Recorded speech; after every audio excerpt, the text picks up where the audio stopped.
Hey, waitress, get over here. My glass isn't going to fill itself. The voice belonged to Preston Hale, founder and CEO of Hale Dominion Development. Maya Williams stopped 3 steps inside the ballroom of the Grand Belmont Hall. Preston pointed straight at her from the center of a laughing circle. His tuxedo was perfectly cut, his silver hair flawless. His empty champagne glass held high like a command. "Yes, you," he said. "Move. Guests are waiting." Maya looked past him and understood the mistake immediately. The female servers wore midnight navy dresses, almost the same color as the simple office dress she had worn straight from work. Everyone else in the room seemed dressed for a magazine spread. Silk gowns, diamonds, tuxedos, polished shoes, and champagne smiles. To Preston Hale, it was apparently proof that she belonged below him. Maya walked closer, her leather portfolio held against her side. "I'm not a waitress." Preston looked her up and down, slowly, deliberately. "No?" he said. "Then somebody gave you terrible advice about what to wear tonight." A man beside him snorted into his drink. Logan Hale, Preston's 28-year-old son, smiled lazily and turned his phone in Maya's direction. Maya kept her voice even. "You called the wrong person. Let it go." Preston's eyebrows lifted. "Let it go?" He glanced around at his guests, inviting them into the performance. She walks into a black tie gala dressed like the catering staff, then gets offended when someone notices. Maya heard the cruelty beneath the joke. It was not about mistaken clothing anymore. It was about making sure she understood that, in his eyes, someone like her did not naturally belong among the guests. A woman in a silver sequin gown stepped out of Preston's circle. She was tall, carefully styled, with diamonds at her throat and a smile polished thin by years of practiced contempt. Maya recognized her from the donor briefings. Victoria Langley, a wealthy real estate investor and one of Preston Hale's closest social allies. Victoria tilted her head. "Surely you can see the confusion. Look around, dear. This is a charity gala, not an office lobby." "I know exactly where I am," Maya said. "Do you?" Victoria gave a short laugh. "Because women who belong at events like this usually know how to present themselves." Preston's face tightened, but only for a second. Then he smiled again, colder now. "That is quite an attitude," he said. "You come into a room financed by people like us, dressed as though you wandered in through the service entrance, and somehow we are the problem?" Maya held his gaze. "You became the problem when I told you who I wasn't, and you decided to keep insulting me." Preston stepped closer to Maya. "Young lady, this room is filled with governors, executives, trustees, and people who have given more to struggling neighborhoods than you will ever understand." Maya said. "Then they should understand respect." Logan chuckled. "Dad, she really thinks she belongs here." Preston smiled at his son, then back at Maya. "No, Logan. She wants us to pretend she belongs here. There's a difference." Maya's fingers tightened around her portfolio. Inside it were the final ethical assessments for the Haven Bridge complex, the $1.6 billion development project everyone in this ballroom wanted a piece of. Affordable housing, a medical clinic for veterans and seniors, local business spaces, job training centers. None of them knew Maya Williams was MW. Maya spoke quietly. "You're very comfortable humiliating someone you think cannot matter." Preston laughed. "Cannot matter. Please, do not turn poor wardrobe choices into a civil rights speech." Victoria raised her glass. "Exactly. Everything is an insult now. Everything is an injustice." She moved closer to Maya. "You know what I think?" Victoria said. "I think you saw a beautiful room full of successful people and wanted attention. So you dressed just badly enough to cause confusion, then waited for someone important to speak to you." Maya looked at her. "That is what you need to believe?" "It is what I can see." Victoria glanced at Maya's dress. No gown, no jewelry worth mentioning, no escort, no invitation anyone remembers seeing. "You do not look like a guest. You look like someone who should be grateful she was allowed past the kitchen." Someone behind Victoria murmured, "That's enough." Preston ignored it. "No," he said. "Let her hear it. People become very confused these days when no one explains the rules." Maya looked at him. "Your rules? The rules of rooms like this. His voice grew sharper. Elegance. Achievement. Standards. You cannot simply walk in dressed like hired help and demand to be treated as an equal because you have a sharp tongue. Maya took a breath. The string quartet continued playing. But more guests had stopped pretending not to listen. She said, "A beautiful room cannot make ugly people respectable." Logan's smile vanished. Preston stared at Maya as if she had struck him. Then Victoria gave a brittle little laugh. Ugly. She reached out and took a full glass of red wine from a passing tray. Victoria lifted the wine near Maya's face. "Perhaps you need help making that dress suitable for the evening." She tipped the glass. Red wine spilled over Maya's hair. It ran down her forehead, over her cheek, and along the front of her navy dress. The dark fabric absorbed it quickly, leaving a wet crimson stain spreading across her shoulders and chest. For several seconds, Maya stood perfectly still. Wine dripped from the ends of her hair and struck the marble floor. Victoria placed the empty glass back on the tray. "There," she said. "Now at least you have something interesting about you." Preston laughed under his breath. Logan's phone remained pointed at Maya. Maya reached for a white cocktail napkin and slowly wiped the wine from her eyes. When she lowered it, red stained the linen. Preston sighed as though she had inconvenienced him. "Do not make a scene. Victoria may have lost patience, but you were asking for trouble." Maya looked at Victoria first, then Preston, then Logan. Her voice was low, but the entire circle heard it. "You poured wine on a woman because her dress did not look expensive enough for you." Victoria scoffed. "Do not flatter yourself. It was not the dress alone." The meaning of that sentence hung in the air. Maya let the silence hold it there. Then she said, "Thank you for making that clear." Preston rolled his eyes. "Oh, spare us. I know every important guest in this room. If you were anyone worth knowing, someone would have introduced you by now." Across the ballroom, Claire Whitmore, the gala director, stood pale and motionless beside the stage. Maya saw recognition in her face. Claire knew exactly who she was.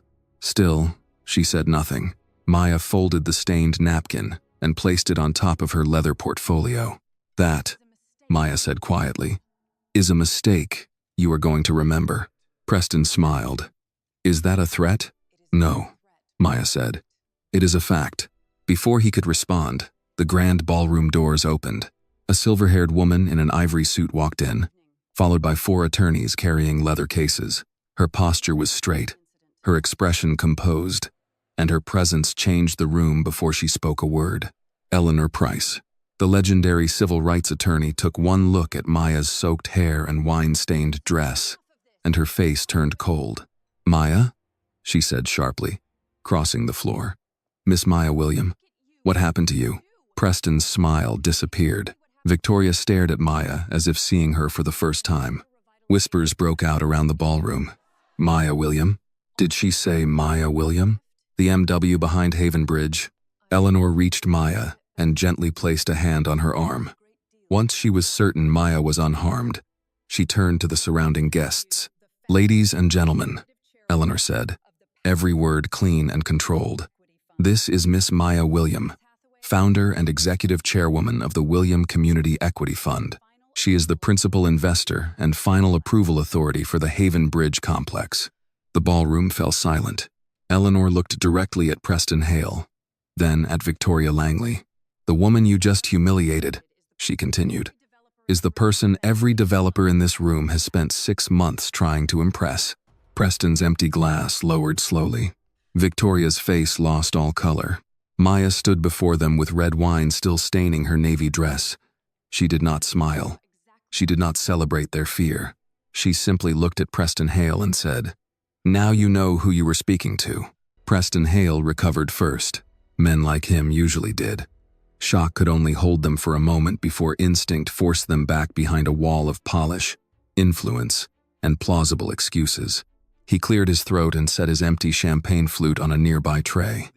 "Miss Price, I believe this is being presented rather dramatically. There was an unfortunate misunderstanding." Eleanor Price did not look at him. She took a clean linen napkin from a table and carefully dabbed a drop of wine that had reached Maya's jaw. "Did you fall into a wine barrel, Maya?" "No." "Did a server spill a tray?" No. Eleanor finally turned. Then I doubt the word misunderstanding is going to survive the evening, Mr. Hale. Victoria Langley found her voice next. It came out thinner than before. I had no idea who she was. Maya looked at her. You knew I was a person. Victoria opened her mouth, but nothing came. That sentence traveled farther through the ballroom than any accusation could have. Several guests lowered their eyes. The young server who had watched Victoria take the wine from her tray stood near the edge of the crowd, still holding herself rigid, her face pale with anger she could not afford to express. Eleanor noticed the phone in Logan Hale's hand. You recorded this? Logan lowered it too late. I was just preserving the evening? Eleanor asked. Excellent. My office will require a copy. Preston stepped between them with a small, controlled smile. My son will not be handing over his private property because you walked in at an awkward moment. Eleanor's eyes moved to him. You misunderstand your position. A woman was publicly assaulted in a room full of witnesses. Your son may choose to preserve the recording voluntarily, or we may request it formally. The only difference is how much the delay teaches us about your intentions. The word assaulted changed the air. Until that moment, many guests had allowed themselves to think of what happened as ugly society drama, the sort of rich people's unpleasantness that could be smoothed over with apologies, a donation, and an altered seating arrangement. Eleanor's calm precision stripped away that comfort. Victoria's hand rose to the diamonds at her throat. Assault? It was a glass of wine. Maya spoke before Eleanor could. Then you should have no trouble explaining it under oath. Victoria turned white. Preston's jaw flexed. That will not be necessary. Victoria will apologize. Hale Dominion will make an additional contribution to the evening's cause. There is no reason to threaten an important project because emotions are running high. Maya held her portfolio more tightly against her stained dress. She heard the calculation in every word. He was not sorry. He was negotiating. Worse, he had already begun to connect her humiliation to Haven Bridge, as if her right to dignity were a dangerous personal preference that might cost poor families their future. I did not mention the project, Maya said. Preston paused. You did, she continued. Before anyone asked whether I was all right. For the first time, Eleanor looked sharply at him, as though a small piece of a larger pattern had just clicked into place. Claire Whitmore hurried forward from beside the stage. Her expression had the anxious brightness of someone hoping urgency might be mistaken for courage. Miss William, I am so terribly sorry. This should never have happened at one of our events. We have a private lounge upstairs where you can clean up. I can have one of my staff find a dress, or call a boutique. Anything at all. Maya looked at her. You recognized me before Miss Price arrived. Claire's mouth parted. I saw your face when this began, Maya said. You knew who I was. The crowd grew quieter again. Claire swallowed. I knew your name was on the private guest list. I was told your arrival was to remain discreet. Told by whom? Eleanor asked. Claire glanced instinctively toward Preston. It lasted less than a second, but Eleanor saw it. Maya saw it too. Preston stepped in quickly. That is absurd. Miss Williams' desire for privacy was well known. My office simply respected it. Maya stared at him. She remembered the confidence with which he had declared he knew every important guest in the room. She remembered the way he had kept insulting her after she identified his mistake. At the time, it had seemed like arrogance. Now, suddenly, it looked rehearsed. Eleanor placed a hand gently beneath Maya's elbow. We are leaving this room for 5 minutes. Claire, you will preserve every security recording from tonight. No copying, deleting, exporting, or convenient technical failures. Do you understand me? Claire nodded quickly. Yes, Harrison, Preston said. A man near the rear of the crowd moved at once. Maya recognized Harrison Vale from Hale Dominion's legal filings. Expensive gray suit, close-trimmed beard, expression smooth enough to reveal nothing. He had not been laughing earlier. He had been watching. Vale approached with both hands loosely folded. Miss Price, surely there is no need for hostile instructions in the middle of a charitable function. Eleanor studied him for a beat. How interesting that you were close enough to respond so quickly. Vale smiled. I attend events involving my clients. So do I, Eleanor said. Usually when there is something worth protecting. Maya felt Eleanor guide her away from the gathering crowd. As they crossed the ballroom, the people who had ignored her minutes earlier began making space as though she were royalty or danger. A silver-haired donor murmured, "Terrible business." A woman in emerald silk offered Maya her shawl. Another whispered that Victoria had always been cruel after too much wine. Maya accepted none of it. Their concern had arrived only after her name carried financial consequence. Inside the private lounge, Claire supplied towels and a garment bag. Eleanor locked the door behind them, while Maya stood before a large mirror framed by warm vanity lights. Red wine had flattened part of her hair and spread down the front of her navy dress. She looked composed from a distance. Up close, her breathing was too careful. Eleanor softened her voice. "Sit down. I'm fine." "Maya." That was enough. Maya sat on the upholstered bench, while Eleanor wet a towel and handed it to her. For several moments, there was only the soft sound of Maya pressing the towel against her hair. Finally, she said, "They thought I was nothing." Eleanor remained standing beside her. "No. They thought you had no power. That is not the same thing, and it says everything about them." Maya looked at the stained towel in her hands. "There were servers standing right there, Eleanor. If I had actually been one of them, would anyone in that room care tomorrow?" Eleanor's expression tightened. "That is the question we make them answer," she said. "If Maya's story touched your heart, please take a moment to like this video. And tell us in the comments where you're watching from, your city and state, or your country. You never know. Someone just down the road may be watching this story right alongside you." Maya shook her head. "Haven Bridge cannot become a spectacle. Families are waiting on those apartments. The clinic funding is already fragile. If Hale pulls his people together and the investors run, he was already moving against you." Maya looked up. Eleanor opened her briefcase and removed a thin folder. "My compliance team flagged Hale Dominion this afternoon. A subsidiary connected to Preston's holding network appears in archived procurement records from Rosewood Terrace." The room seemed to tilt very slightly. Maya did not speak. Eleanor continued carefully. "Someone also requested access to sealed review materials concerning Dr. Samuel Bennett's death. The request was made 3 days ago." "Nah." Maya's wet fingers tightened around the towel. "No," she said quietly. "I wish I could tell you this began tonight." Maya turned toward the closed door, toward the ballroom beyond it. Preston had not simply mistaken her dress. He had not simply lost his temper when she answered back. "He knew," she said. Eleanor did not soften the truth. "I believe he knew exactly who you were." There was a knock at the lounge door. Before Eleanor could answer, Maya's phone vibrated inside her portfolio. A message had arrived from an unknown number. Maya opened it. On the screen was an old photograph. Smoke, broken concrete, a burning stairwell, Dr. Samuel Bennett lying on the ground, and Maya caught in the single terrible second when she had turned away from him. Below the image were 9 words. "Let's see who believes you deserve to be saved." Maya stared at the screen, wine still dripping slowly from the ends of her hair. Outside the lounge, the gala resumed its music. Inside, the past had just found her again. Maya did not realize she had stopped breathing until Eleanor took the phone from her hand. For several seconds, neither woman spoke. The photograph filled the screen with smoke and fire. A broken concrete landing, a body trapped beneath fallen steel. Samuel Bennett's face was turned away from the camera, but Maya did not need to see it. She knew the slope of his shoulder, the gray jacket he had worn that night, the hand reaching toward the east stairwell, and she knew herself in the frame. 24 years old, covered in ash, moving away from the man who had taught her everything. Eleanor enlarged the message beneath the photograph.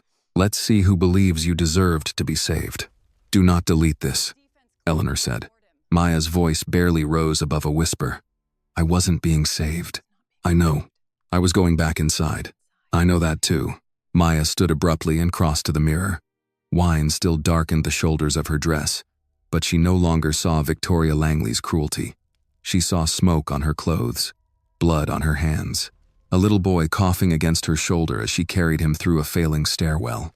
Outside the lounge, the quartet began another song, something bright and elegant. The sound felt obscene, A knock came again.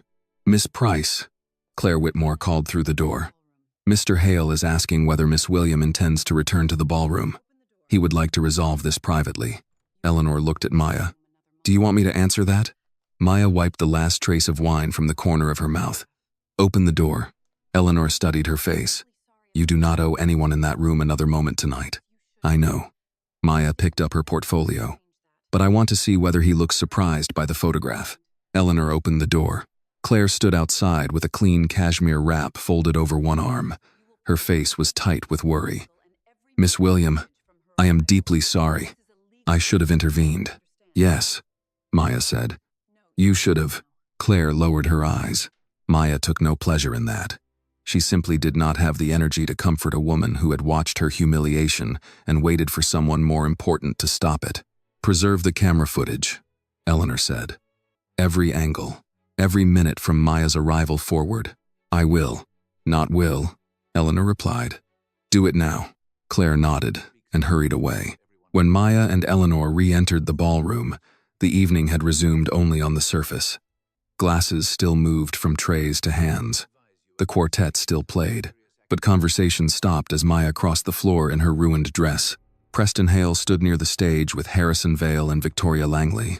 Logan remained several feet away, staring at his phone as if the recording he had made had suddenly become dangerous to possess. Preston gave Maya a practiced expression of concern. "Miss William, I was hoping we could speak sensibly now that everyone has had a moment to settle down."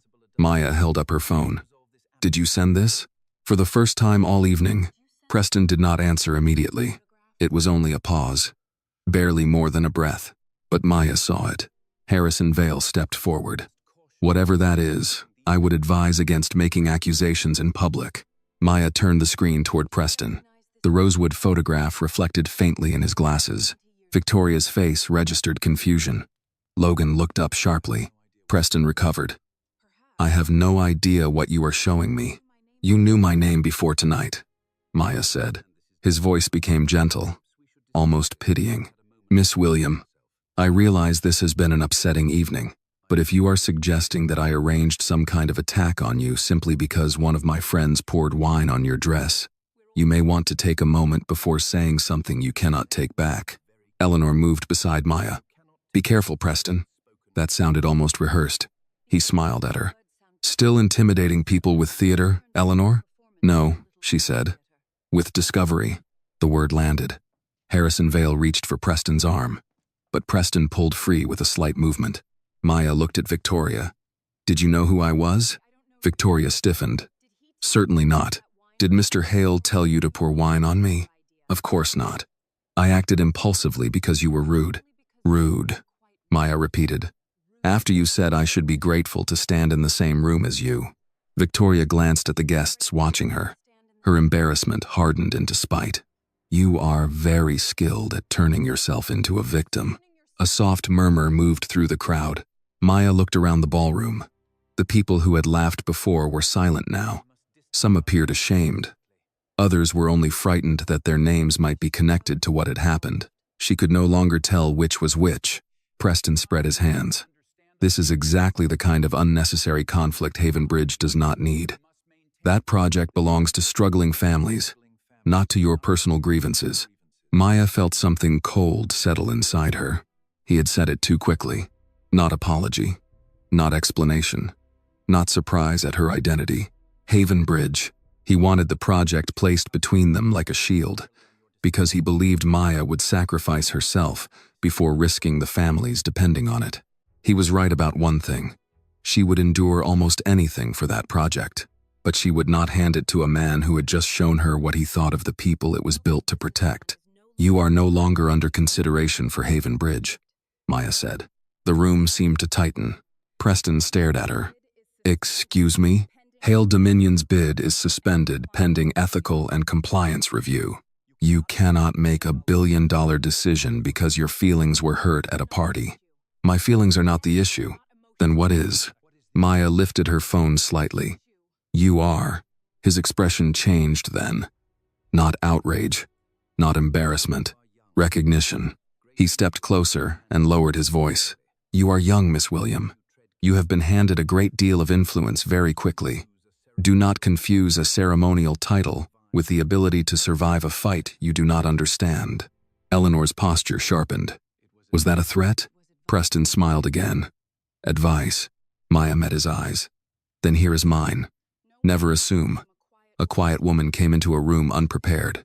She turned and walked toward the exit. Eleanor followed beside her, already reaching for her phone. Behind them, voices broke into urgent clusters. Preston's donors were no longer discussing charity. They were calculating exposure. In the cold vestibule, Eleanor called her office. Preserve the gala footage. Notify the Haven Bridge Board that Hale Dominion is under emergency review. And I want every Rosewood document we can lawfully reach pulled tonight. Maya stood by the glass doors, watching rain strike the pavement outside. Her phone vibrated again. Another unknown message. This time, there was no photograph. Only one sentence. Withdraw the review, or Rosewood becomes the only thing anyone remembers about you. Maya read it twice. Then she forwarded both messages to Eleanor. What are you going to do? Eleanor asked. Maya looked back at the ballroom, at the chandeliers, at Preston Hale, standing in a circle that had begun to move away from him. Tomorrow morning, she said, we open Rosewood. By 6:30 the next morning, the truth had already been cut into something unrecognizable. Maya sat at the small kitchen table in her apartment with a mug of coffee cooling beside her laptop. Rain tapped against the windows in a steady November rhythm, and the city beyond the glass was still gray with early morning. She had slept less than 2 hours. Every time she closed her eyes, she saw red wine falling through the chandelier light, then smoke rising behind Samuel Bennett's body. Her stained navy dress hung inside a clear garment bag from the back of a dining chair. She had considered sending it to the cleaners, then changed her mind. The wine had dried into a dark, uneven shadow across the shoulders and front. Her phone buzzed again. Another message from someone she had not spoken to since college. Another link. Another version of the same question. Is this you? Maya clicked the video. It began with her standing in front of Preston Hale, her face composed, her posture firm. The opening seconds were missing. So were Preston's command, Victoria Langley's insults, and the moment wine had been poured onto her head. Instead, the clip showed Maya saying, "You are no longer under consideration for Haven Bridge," followed by Preston appearing calm and wounded. Then came Eleanor's announcement that Maya controlled the $1.6 billion project. A polished news anchor appeared beneath the headline, "Mystery Investor Threatens Major Developer After Gala Confrontation." Questions are being raised this morning, the anchor said, about whether Maya William, the previously anonymous investment authority behind the Haven Bridge complex, used her position to punish Hale Dominion Development following a personal disagreement at last night's charity benefit. Maya closed the video. For a moment, her apartment was silent except for the heater clicking on in the hallway. Then the phone rang. "Eleanor, do not answer any reporter," Eleanor said without greeting. "I wasn't planning to." "Good. Do not issue a personal statement. Do not speak to the board until I am present." Vale's people distributed the edited video before 5 this morning. Maya glanced at the clock. That fast? That planned? Maya looked at the dress behind her. They removed the wine. They removed everything that made the wine matter. A notification appeared on Maya's laptop. A new article had gone live. This one included the Rosewood photograph. Her stomach tightened before she even opened it. The headline read, "Haven Bridge Leader Once Questioned After Fatal Fire That Killed Her Mentor."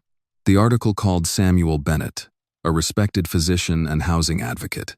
It called Maya, his ambitious young assistant. It said her actions on the night of the Rosewood fire had been the subject of unresolved community concern, though she had never been charged with wrongdoing. Beneath the words was the photograph. Samuel on the ground, Maya moving away from him. The article did not mention the 7 people she had led out of the building. It did not mention that she had gone back inside more than once. It did not mention the collapse.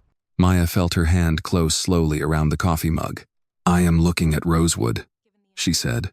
Eleanor was quiet for half a second. "So am I. They make it sound like I left him. That is what they need people to believe." Maya's voice sharpened. "He told me to go. I know, Maya. I went back. I know. The words did not help. 6 years of private grief had never required Maya to explain herself to an entire city. She had learned how to carry Samuel's death quietly, how to walk into meetings, approve grants, and study blueprints without allowing anyone to see the place inside her that still smelled like fire. Now Preston Hale had opened that place for public inspection. Eleanor said, "Come to the office. We need to preserve the messages and prepare for the board." Maya looked again at the photograph. "I'll be there in 30 minutes." The William Community Equity Fund occupied 2 floors of a renovated brick building in Jackson Ward, not far from storefront churches, family restaurants, and narrow houses that had watched Richmond change without always being invited into the benefits. Maya had chosen the location herself. Haven Bridge was never meant to be planned from a glass tower where struggling families looked like statistics on a spreadsheet.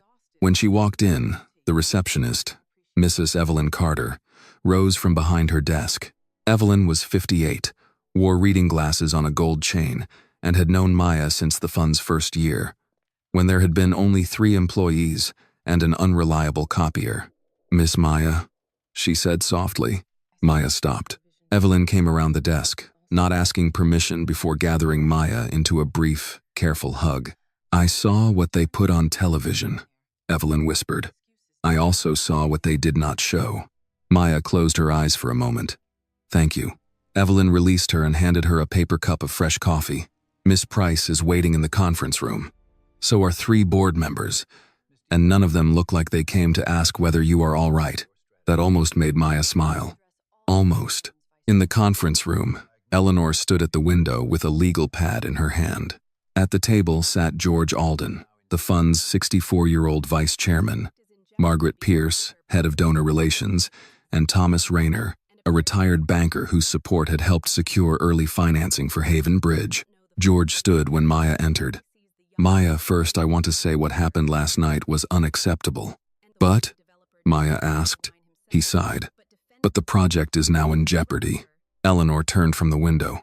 "The project is in jeopardy because a bidder deliberately humiliated its executive authority and appears connected to an older construction scandal." Margaret folded her hands. "That may be true, but the public does not know that yet. What they see is Maya removing a major bidder immediately after a confrontation." Maya sat at the head of the table. She placed the coffee down without drinking it. "Preston Hale poured no wine," she said. "Victoria Langley did. Yet he defended her, threatened me, and raised Haven Bridge before I ever mentioned action against his company." Thomas adjusted his glasses. "Do we have proof the confrontation was arranged?" "Not yet," Eleanor said. "Then," George replied, "we need to be careful. Hale Dominion has relationships with 3 of our principal investment partners. If Preston convinces them this project is unstable, we could lose months, maybe years." Maya looked at the Haven Bridge rendering framed on the conference room wall. Brick apartments, trees along a broad pedestrian path, an accessible clinic entrance, children playing near the public square. "What are you asking me to do?" George hesitated. Margaret answered for him. "Temporarily withdraw the suspension of Hale Dominion's bid. Issue a statement that last night was regrettable, but personal. Give council time to investigate Rosewood privately." Eleanor gave a humorless laugh. "You want her to apologize for objecting to her own humiliation." "We want the clinic built," Margaret snapped. "We want families housed. We want donors calm." Maya remained still. "And if Hale Dominion caused Rosewood?" No one answered quickly enough. That silence was all she needed. She stood. "The suspension remains. No contractor with an unresolved connection to a fatal building failure will receive approval from this office." George's face fell. "Maya, please, think about what you are risking." "I am," she said. "That is why I cannot give Preston Hale a foundation to bury another community under." Her phone vibrated on the table. Eleanor reached it first, but Maya had already seen the preview. A new anonymous message. "Withdraw the review by noon, or the Bennett family hears what you did from us." For the first time that morning, Maya's composure shifted. Eleanor read the message, then looked up. "They are going after Ruth." Maya stared at Samuel's photograph on the article still open on her laptop. The board members began speaking at once, but she no longer heard them. Preston Hale had made his next move clear. He was not satisfied with destroying Maya's reputation. He intended to turn the family of the man she had loved like a father against her. Maya picked up her coat. "Where are you going?" Eleanor asked. "To Ruth Bennett," Maya said. "Before he gets there first." Ruth Bennett lived in a narrow brick house on the south side of Richmond, 3 blocks from New Hope Baptist Church and less than a mile from the clinic where her husband had once treated people who could not afford to pay him. Maya parked at the curb just before noon. The rain had softened to a mist, leaving the sidewalk silver and the bare branches dark against the gray sky. Eleanor had offered to come with her. Maya had said no. Whatever Preston Hale intended to place between her and Ruth, Maya needed to face it without a lawyer standing beside her like armor. She remained in the car for a moment, hands resting on the steering wheel. 6 years. 6 years since she had seen Ruth in person. 6 years since the funeral, when Ruth had held Maya's hands with both of hers and said, "Thank you for being with him," before turning away to receive another casserole, another condolence, another promise that time would make grief easier. Maya had waited for Ruth to call after that. Ruth never had. Now Maya climbed out of the car and walked to the front door. Before she could knock, it opened. Ruth Bennett stood there in a brown cardigan and dark slacks, her silver-streaked hair drawn back loosely at the nape of her neck. She looked smaller than Maya remembered, but her eyes were the same, steady, intelligent, and tired in a way grief made permanent. "Maya," Ruth said. "Mrs. Bennett." Ruth studied her for a moment. "You used to call me Ruth. I wasn't sure I still had that right." Something moved across Ruth's face. Pain, perhaps, or regret. "Come inside before you freeze." The house smelled of cinnamon tea and old books. A framed photograph of Dr. Samuel Bennett stood on a small table near the living room window. In it, he was smiling beneath a baseball cap, one hand raised against the sun. Maya remembered taking that picture during a neighborhood health fair, years before smoke and concrete had replaced every gentler memory. Ruth noticed where she was looking. "He hated that hat," she said. Claimed it made him look like somebody's uncle at a cookout. Despite herself, Maya smiled faintly. He was somebody's uncle at every cookout, even if he wasn't related to anybody there. Ruth's eyes softened. That is true. For a few seconds, the years between them thinned. Then Ruth led Maya to the kitchen table. 2 mugs of tea had already been set out. Beside Ruth's mug was a manila envelope. Maya sat slowly. "Did someone contact you?" Ruth did not pretend not to understand. "A reporter called at 8 this morning. Then a man who said he represented an independent public accountability group." Maya's stomach tightened. "What did he tell you?"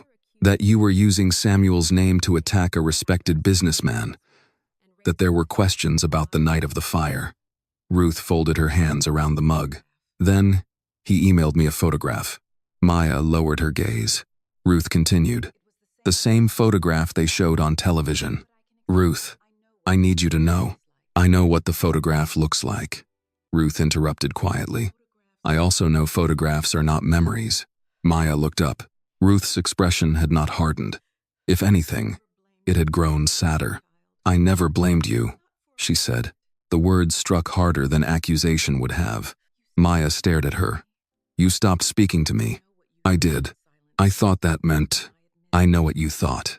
Ruth looked toward Samuel's photograph in the other room. "Seeing you meant seeing the part of that night that kept living. You were young. You were building things. You were still here. And Samuel wasn't. It was unfair of me. But grief is not always fair." Maya swallowed. Her throat felt raw. "I left him there." Ruth shut her eyes briefly, as if she had waited 6 years to hear Maya say it aloud. "You led 7 people out of that building." "I left him because he told you to." Maya looked down at her untouched tea. "He was hurt. He could have been confused. Samuel was many things when he was frightened," Ruth said.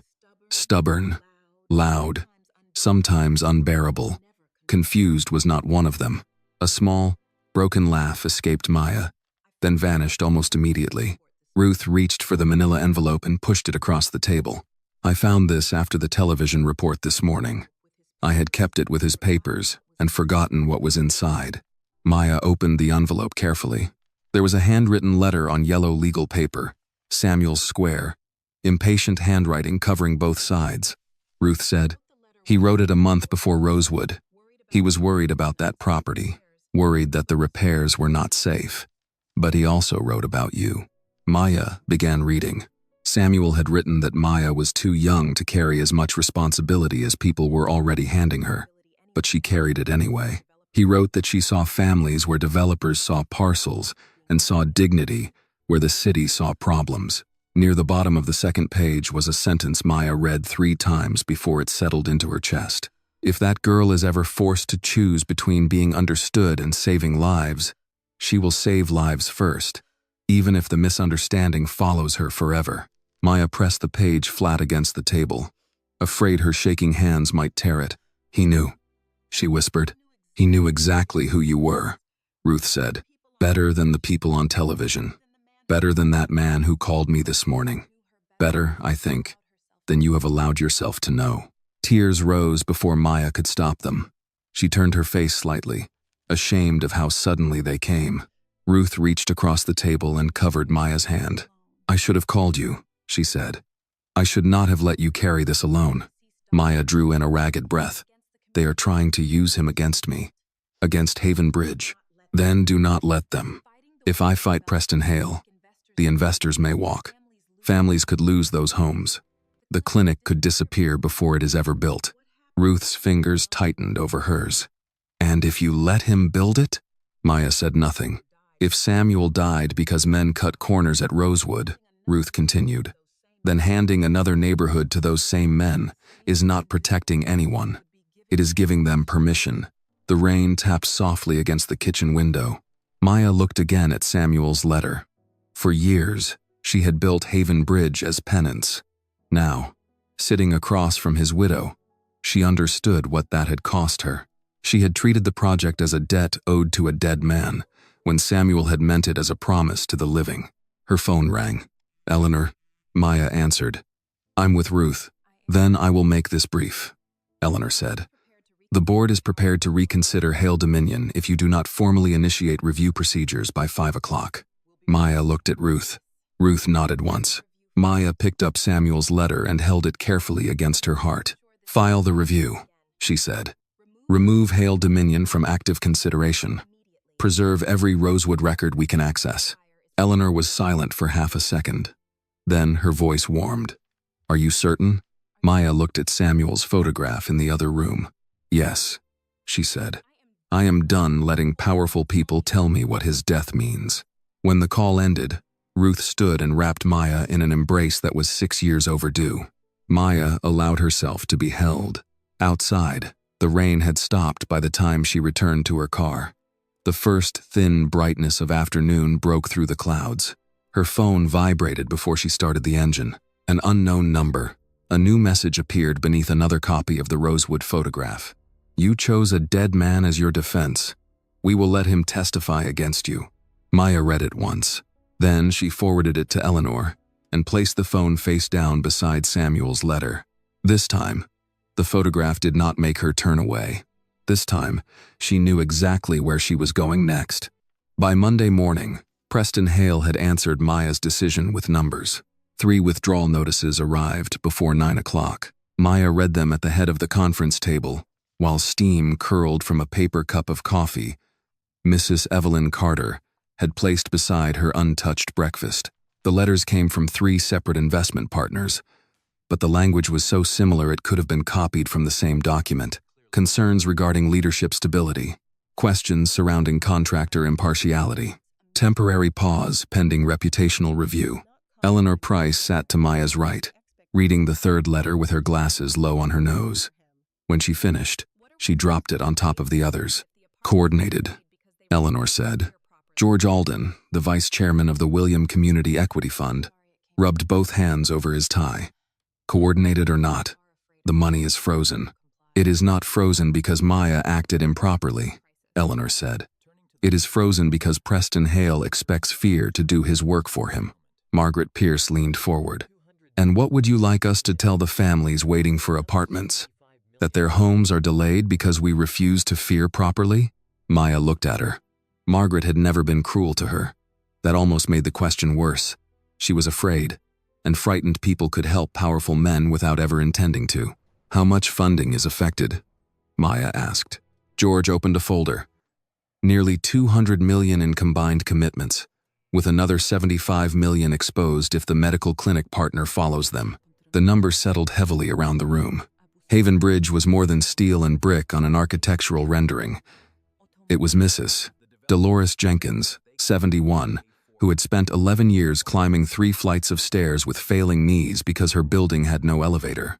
It was veterans driving 2 buses to reach a clinic. It was children doing homework on laundromat counters while their mothers waited for affordable leases that never appeared. Maya had learned long ago that powerful men rarely placed pressure directly on the person they wanted to break. They placed it on everyone that person loved. George cleared his throat. "Preston has offered a way forward." Eleanor gave a dry laugh. "I am sure he has. He will ask the partners to restore funding if Maya issues a statement acknowledging last Thursday was a personal misunderstanding and reinstates Hale Dominion while the Rosewood review proceeds." Maya stared at him. "He wants me to call what happened personal." Margaret spoke carefully. "The wine incident was disgraceful. No one here disputes that." "No?" Maya asked. "Because he does. We cannot build housing out of moral outrage," Margaret said. Maya's voice remained low. "And we cannot build safe housing with a man whose company may have buried evidence after 7 people nearly died. And 1 man did." George shifted in his chair. "We do not know that yet. That is why the review exists.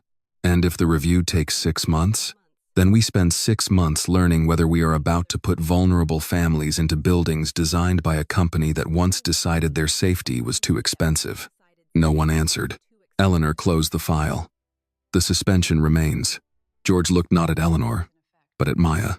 "Does it?" Maya knew what he meant.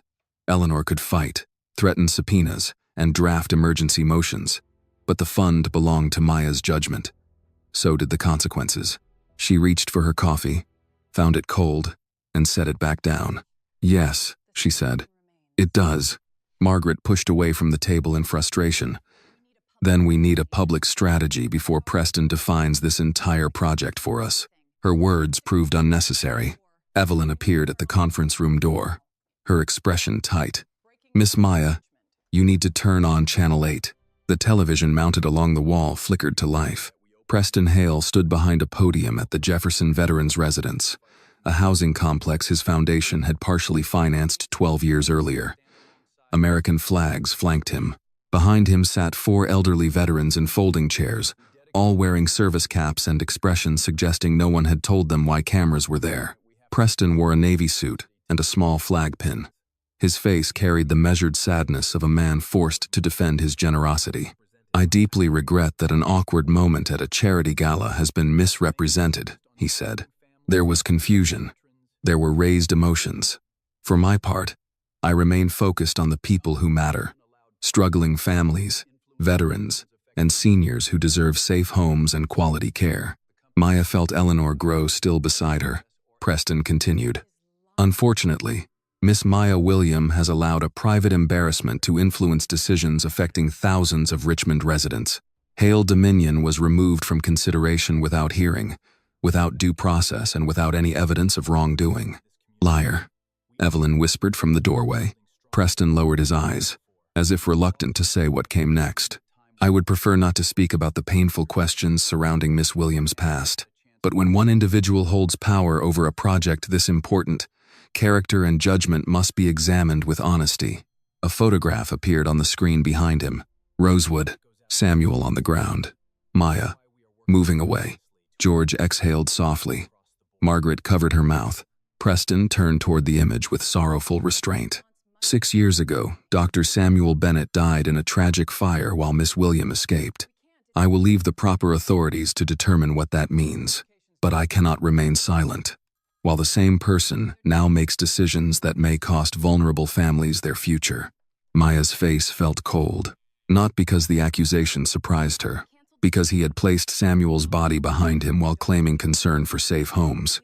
Eleanor reached for the remote and shut off the television. "We issue a response today."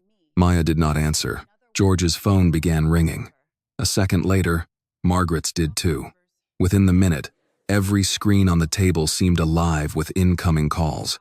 Evelyn looked at Maya with worry. There are reporters downstairs already. Maya stood. Schedule a community meeting, she said. George blinked. A press conference? No. A community meeting. No podium. No invited donors. The people Haven Bridge is meant for deserve to hear from me before they hear another word from him. Eleanor watched her for a moment, then nodded. I will arrange security. That evening, the gymnasium at the Jackson Ward Community Center filled beyond its folding chair capacity. Retired teachers sat beside construction workers. Grandmothers held purses in their laps. 2 veterans in wheelchairs waited near the front. Local reporters crowded along the back wall, but Maya refused to stage. She stood on the basketball court in a dark suit, Samuel's letter folded inside her portfolio. She told them the truth she could tell. Hale Dominion had been suspended because documents connected its corporate history to unresolved safety questions at Rosewood. She said the review might delay contracts. She said she would not promise there would be no cost. When she finished, silence held the gym for a moment. Then Curtis Johnson, an elderly Vietnam veteran wearing a worn VFW cap, pushed himself upright with his cane. Miss William, he said, his voice rough but clear. I have lived in a building where the ceiling leaks over my bed for 8 years. I want that new apartment more than I can tell you. Maya held his gaze. I know, Mr. Johnson. He nodded toward the reporters. Then let them put this on television. My generation already learned what happens when important men tell poor folks to be patient while they cut corners. You find out what happened in that fire. You do it right. I would rather wait for a safe home than be rushed into another man's profit. Applause rose slowly, then filled the gym. Maya looked away for one brief second, steadying herself. When the meeting ended, Mr. Johnson's sister pressed a foil-wrapped slice of sweet potato pie into Maya's hand. You eat, she said. Nobody takes on men like Preston Hale with an empty stomach. Maya managed a smile. Yes, ma'am. Outside, Eleanor was waiting beside Maya's car when her phone rang. She listened, her expression sharpening. When she ended the call, she said, a formal petition was filed an hour ago. They are demanding your removal from Haven Bridge, pending an investigation into Samuel Bennett's death. Maya held the warm foil package in one hand and her portfolio in the other. Preston had failed to make her surrender the project, so now he intended to remove her from it entirely. Rosewood Terrace sat behind a chain-link fence on the east side of Richmond, where old brick apartment blocks had been torn down faster than new promises had been kept. Maya parked across the street shortly after 8 the next morning. The sky was colorless, and the cold had sharpened overnight. On the passenger seat lay the formal petition demanding her removal from Haven Bridge, its language clean and legal, its purpose filthy. Eleanor pulled up behind her in a black sedan and stepped out wearing a camel-colored coat and sensible shoes. She carried a leather briefcase in one hand and 2 coffees in the other. You did not answer my text about breakfast, Eleanor said, offering her a cup. I ate pie last night. That was mercy from an older woman, not a meal plan. Maya accepted the coffee. Good morning to you too. Eleanor studied her briefly. You sleep? Enough. That means no. Maya did not argue. She turned toward the fenced property. Only fragments of rosewood remained. A scorched brick wall stood at the far edge of the lot, partly hidden by weeds and construction barriers. Beyond it, flattened ground stretched toward a faded sign announcing future development review. Haven Bridge was supposed to include this land, not to erase what happened there, but to replace neglect with something families could trust. Maya had reviewed maps of the property hundreds of times. She had not stood here since the fire. Eleanor waited beside her without speaking. Maya approached the fence. Her gloved fingers touched the cold metal. For a moment, the present disappeared. Smoke pushed through broken windows. People screamed from the east stairwell. Samuel was on the ground, one leg trapped beneath fallen concrete, blood dark across his shirt. Maya remembered dropping to her knees beside him, trying to lift what no single human being could move. Maya, stop. His voice had been rough with pain. I'm getting you out. No, you're not. There are firefighters coming. There are children inside. The memory ended where it always did, with Samuel pointing toward the stairwell while the building groaned above them. Maya pulled her hand from the fence. "I thought coming back would make it clearer," she said. Eleanor looked at the remains of the wall. "Does it?" "No." Maya took a slow breath. "It still looks like a place where one person died, and everyone expects the survivor to explain why." Eleanor's voice was quiet.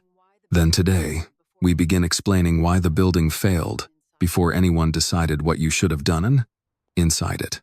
They crossed 2 blocks to a municipal records building, a square concrete structure that smelled of old paper, floor wax, and burned coffee. Eleanor had arranged a meeting with a retired building inspector who still volunteered twice a week helping digitize archived permits. Frank Delaney met them in the basement records room.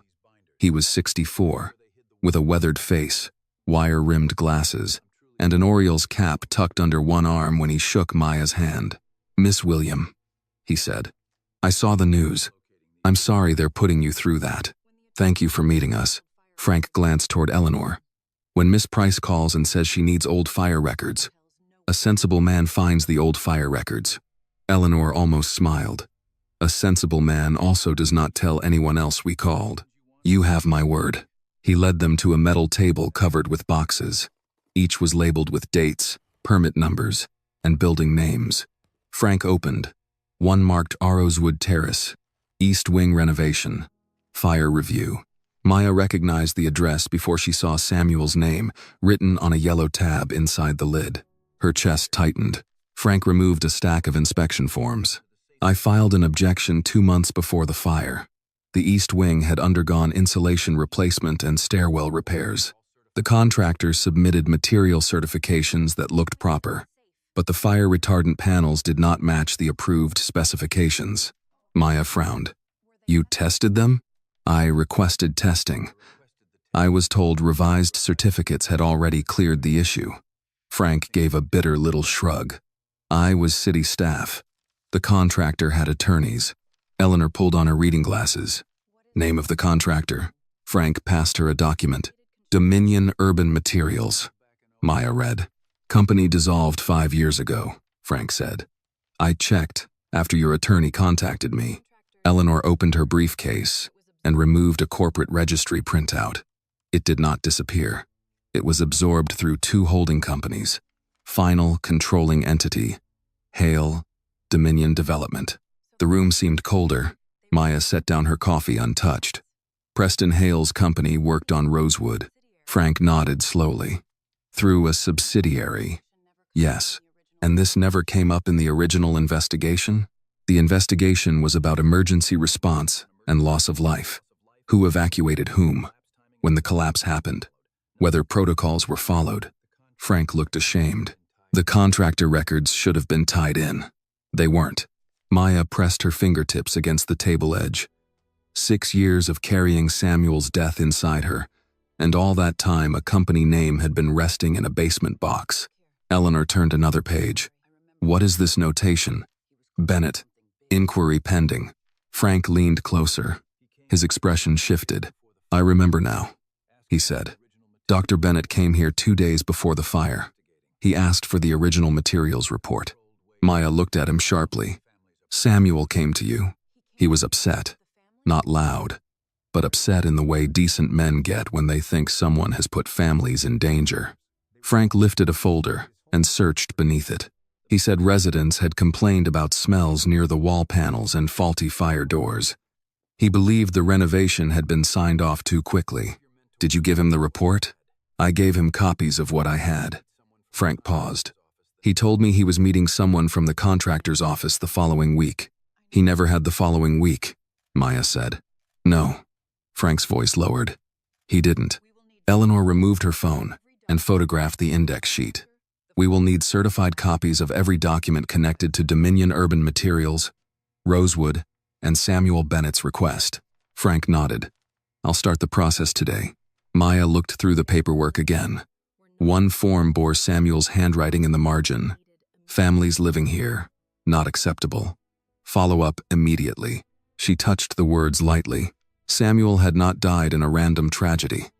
He had died while trying to protect residents from a danger someone had been paid to prevent, and Preston Hale had stood beneath chandeliers, pouring contempt over Maya, knowing she might someday find this file. He knew I would reopen Rosewood when I saw his bid, Maya said. Eleanor closed the folder. Or he suspected you might. The gala gave him a chance to discredit you first. Frank looked between them. Miss William, there may be more. The city's files are incomplete, but Dr. Bennett would have kept his own records. He was not the sort of man to make one copy of something important. Maya thought of Ruth's quiet kitchen, Samuel's letter, and the grief that had kept drawers and boxes unopened for years. I'll ask her, she said, as they stepped outside. The morning air hit Maya's face hard enough to wake every nerve. Eleanor locked the copied records inside her briefcase. We file for immediate preservation orders today. No public claims until the chain is secured. Maya nodded, but her attention had shifted to the opposite side of the street. A black SUV sat parked near the curb, engine running. Its windows were dark enough that she could not see the driver. Were they there when we arrived? Maya asked. Eleanor followed her gaze. No, the SUV pulled smoothly away from the curb and disappeared through the next intersection. Maya watched until it was gone. Then she looked back at Rosewood Terrace behind the fence. For 6 years, she had believed the worst thing waiting for her there was guilt. Now she understood it had been evidence. The black SUV was still on Maya's mind when her phone rang 15 minutes after she and Eleanor left the records building. The number was unfamiliar. Maya answered through the car speakers. This is Maya William. For a moment, there was only breathing on the other end. Then a woman said, Miss William, it's Claire Whitmore. From the gala. Maya glanced at Eleanor, who sat beside her with the Rosewood document copies locked inside her briefcase. I remember you, Maya said. I need to speak with you. In person. Not at the Belmont. Eleanor leaned closer. Ask whether she has documents. Maya did. Are you calling because you have something I need to see? Claire hesitated. Yes. Then, send the address.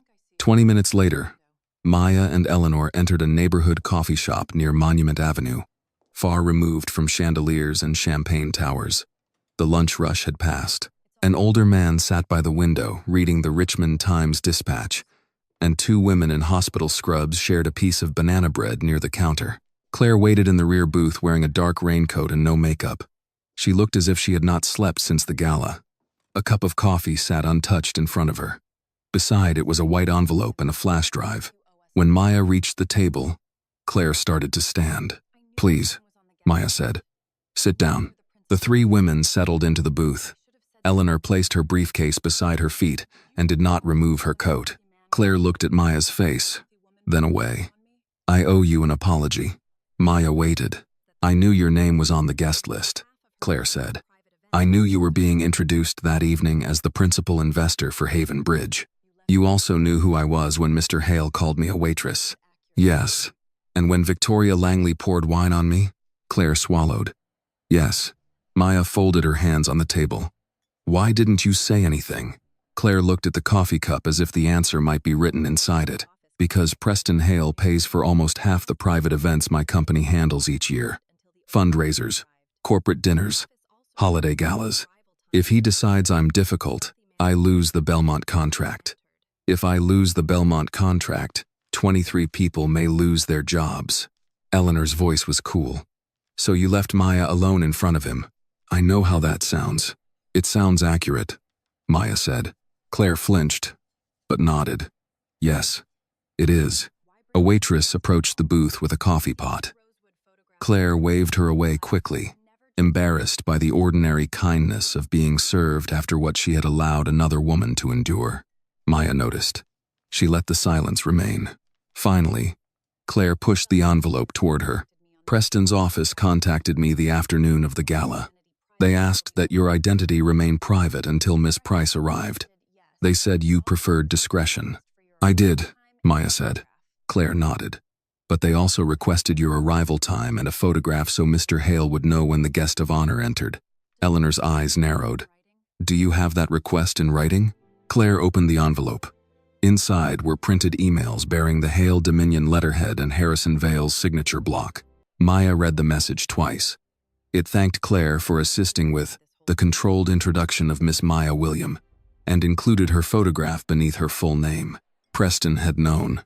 He had looked straight at her in the navy dress, lifted his glass, and decided the humiliation would be useful. Maya laid the email on the table. She felt no surprise now, only a coldness that made everything around her seem suddenly sharper. "Why bring this to me today?" she asked. Claire pressed her lips together. "Because when I saw that photograph of you at Rosewood on the news, I understood this was never about an ugly moment at a party. And because Mr. Vale's people called me this morning." "What did they want?" Eleanor asked. "They requested access to the security system archive. They said Hale Dominion's legal department needed to review footage because Mr. Hale was being defamed." "Did you give it to them?"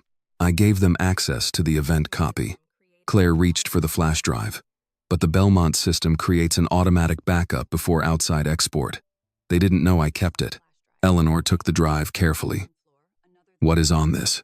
"Camera 7 covers the reception floor. Camera 9 covers the entrance and donor check-in desk. Camera 12 captures part of the conversation near Mr. Hale after the wine incident," Maya said. "Does it show him seeing my name before he called me over?" Claire nodded. "Camera 9 shows his assistant, handing him the private arrival sheet. He looks at your photograph. Then, he watches you come through the ballroom doors." Maya felt her breath slow. "And after Victoria poured the wine?" Eleanor asked. Claire's face tightened. "Camera 12 has audio. Not perfect, but clear enough. Mr. Vale moved beside Preston while you were leaving the floor," he said. "Good." Now she looks angry. Eleanor removed a small legal notebook from her handbag. "You understand. You will need to testify to the authenticity of this footage." Claire's eyes filled with fear. "I know. Will you?" Claire looked at Maya. "I want to." "That isn't what she asked," Maya said.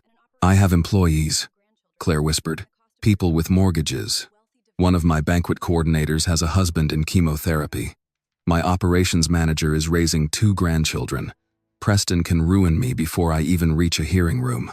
Maya studied her. She wanted to be angry. Part of her was. Claire's fear had left her drenched in wine beneath the gaze of a ballroom full of strangers. But Maya had spent too much of her life building for working people to pretend their paychecks were small things. "If you testify," Maya said, "Eleanor will put legal protections around your company before your name becomes public. If Hale retaliates, it becomes part of the case." Claire looked at Eleanor. Eleanor nodded once. "I cannot promise it will be painless. I can promise he will not punish you quietly." Claire pressed both palms against the table, steadying herself. "Then yes, I'll testify." Outside, a truck rumbled past on the wet street. Maya reached for the flash drive, but Claire stopped her with one final confession. "There is something else," she said. "When Preston told me not to introduce you, I thought it was odd. When he insulted you, I told myself I had misunderstood. When he let Victoria pour that wine, I knew. I knew exactly what was happening. And I stood there." Maya looked at her for a long moment. "Most injustice survives because people convince themselves it will stop before they have to risk anything," she said. "You cannot change what you did in that ballroom. You can decide who you are when the room asks you again." Claire nodded, crying silently now. As Maya and Eleanor left the coffee shop, Eleanor slid the flash drive into an evidence pouch. "We have intent," she said. "We have the setup and the aftermath." Maya opened her car door.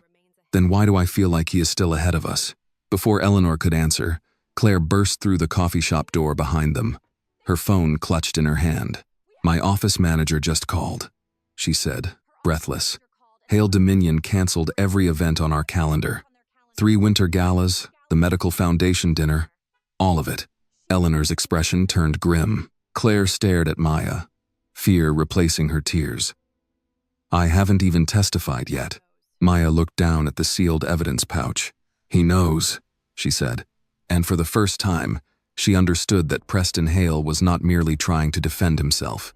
He was teaching every witness what truth would cost them. Logan Hale found out about the canceled events because Preston congratulated himself over lunch. They were in the executive dining room on the 32nd floor of Hale Dominion's Richmond headquarters, a room with walnut walls, a view of the James River, and food no one seemed to enjoy. Preston sat at the head of the table, cutting into a steak while Harrison Vale reviewed a folder beside him. Logan had barely touched his sandwich. Whitmore folded faster than expected, Preston said. 5 cancellations before noon. She will understand the benefit of correcting her memory. Logan looked up. You canceled her events? Preston continued eating. Her company made a business decision. So did ours. She has employees. So do I. Preston dabbed his mouth with a linen napkin.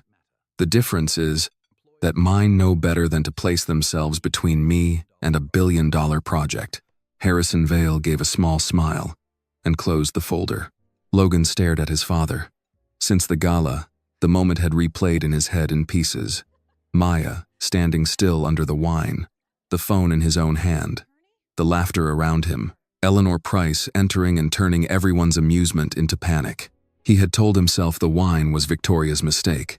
He had told himself Maya had escalated matters by threatening Hale dominion. He had told himself a dozen things that allowed him to sleep in the same house as the man who had smiled while she was humiliated. Now Claire Whitmore's ruined calendar sat between bites of steak like a trophy. You knew who she was, Logan said. Preston glanced at him. Excuse me? At the gala. You knew Maya William was MW. Harrison shifted in his chair. Logan, this is hardly the appropriate. Did you know?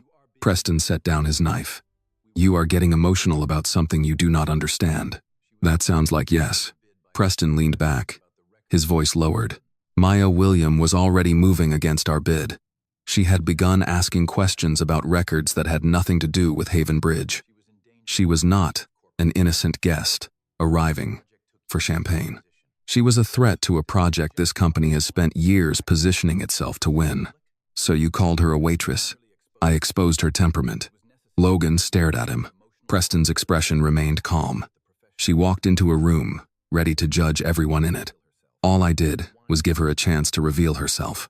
Victoria poured wine over her head, and Miss William immediately abused her authority to suspend our bid, in front of witnesses, exactly as predicted. Logan's stomach turned. You planned it. Harrison rose from his chair. Preston, we have the lender call in 10 minutes. Then go prepare for it, Preston said. Vale looked once at Logan, clearly unhappy about leaving him alone with the conversation, but departed with the folder tucked beneath his arm. When the door closed, Preston stood and walked to the windows. Below them, Richmond looked small and manageable, its neighborhoods reduced to blocks of roofs and traffic. Your problem, Preston said, is that you have enjoyed the benefits of power without learning what it requires. Maya William does not care about this company. She cares about being admired as the woman who saves poor people. People like that are dangerous because they think their feelings are principles. Logan pushed back his chair. You sound like you hate her. I do not waste hatred on obstacles. Preston turned from the window. Rosewood will settle this. Once people see what she did to Samuel Bennett, no board in Virginia will trust her with Haven Bridge. Logan froze. What she did? Preston's mouth curved. Go home, Logan. Let adults handle this. He walked out, leaving his plate half finished. For a minute, Logan remained in the dining room, unable to move. Then he followed his father into the executive corridor. Preston and Vale were already inside the private conference room. The door had not fully closed. Logan would later tell himself he had not meant to listen. That was only partly true. Vale's voice came first. The Claire Whitmore retaliation may become discoverable if she joins Price. Then she will not join Price, Preston answered. And if she does, we call it ordinary vendor restructuring. A pause, Vale said. The gala footage is one issue. Rosewood is another. If Maya forces a full review, we need the photograph in the public record before any procurement documents surface. It is already there. One frame is useful. The archive is dangerous. Logan moved closer to the narrow opening. Preston said, then secure Ross, before Eleanor Price finds him. Ross. The name meant nothing to Logan, but he remembered it. Vale lowered his voice. There is still the question of appearance. Referring to Maya as unstable is one thing. The racial element could turn against us. Preston laughed softly. Do not be naive, Harrison. That is the entire advantage. A young black woman standing in the way of housing, jobs, And a medical clinic? Show the public her temper. Show them the body she walked away from. And they will do the rest themselves. They always do. Logan felt something inside him collapse with humiliating clarity. His father had not merely been cruel. He had built a strategy around the fact that people had laughed. Around Logan laughing. A phone rang inside the conference room. Preston answered it, and Vale stepped out through a second door leading toward the legal suite. Logan moved quickly. The conference room was empty for less than a minute, but that was enough. A folder lay open on the polished table. Across the cover were the words, Maya, William, Reputational Containment Strategy. His hands shook as he opened it. Inside were draft press releases, donor communication scripts, and copies of the Rosewood photograph. There was a page labeled Public Response Sequencing, with the gala incident listed first, Rosewood second, and board removal third. At the bottom of another page was a typed line, Complete image archive maintained through C. Ross.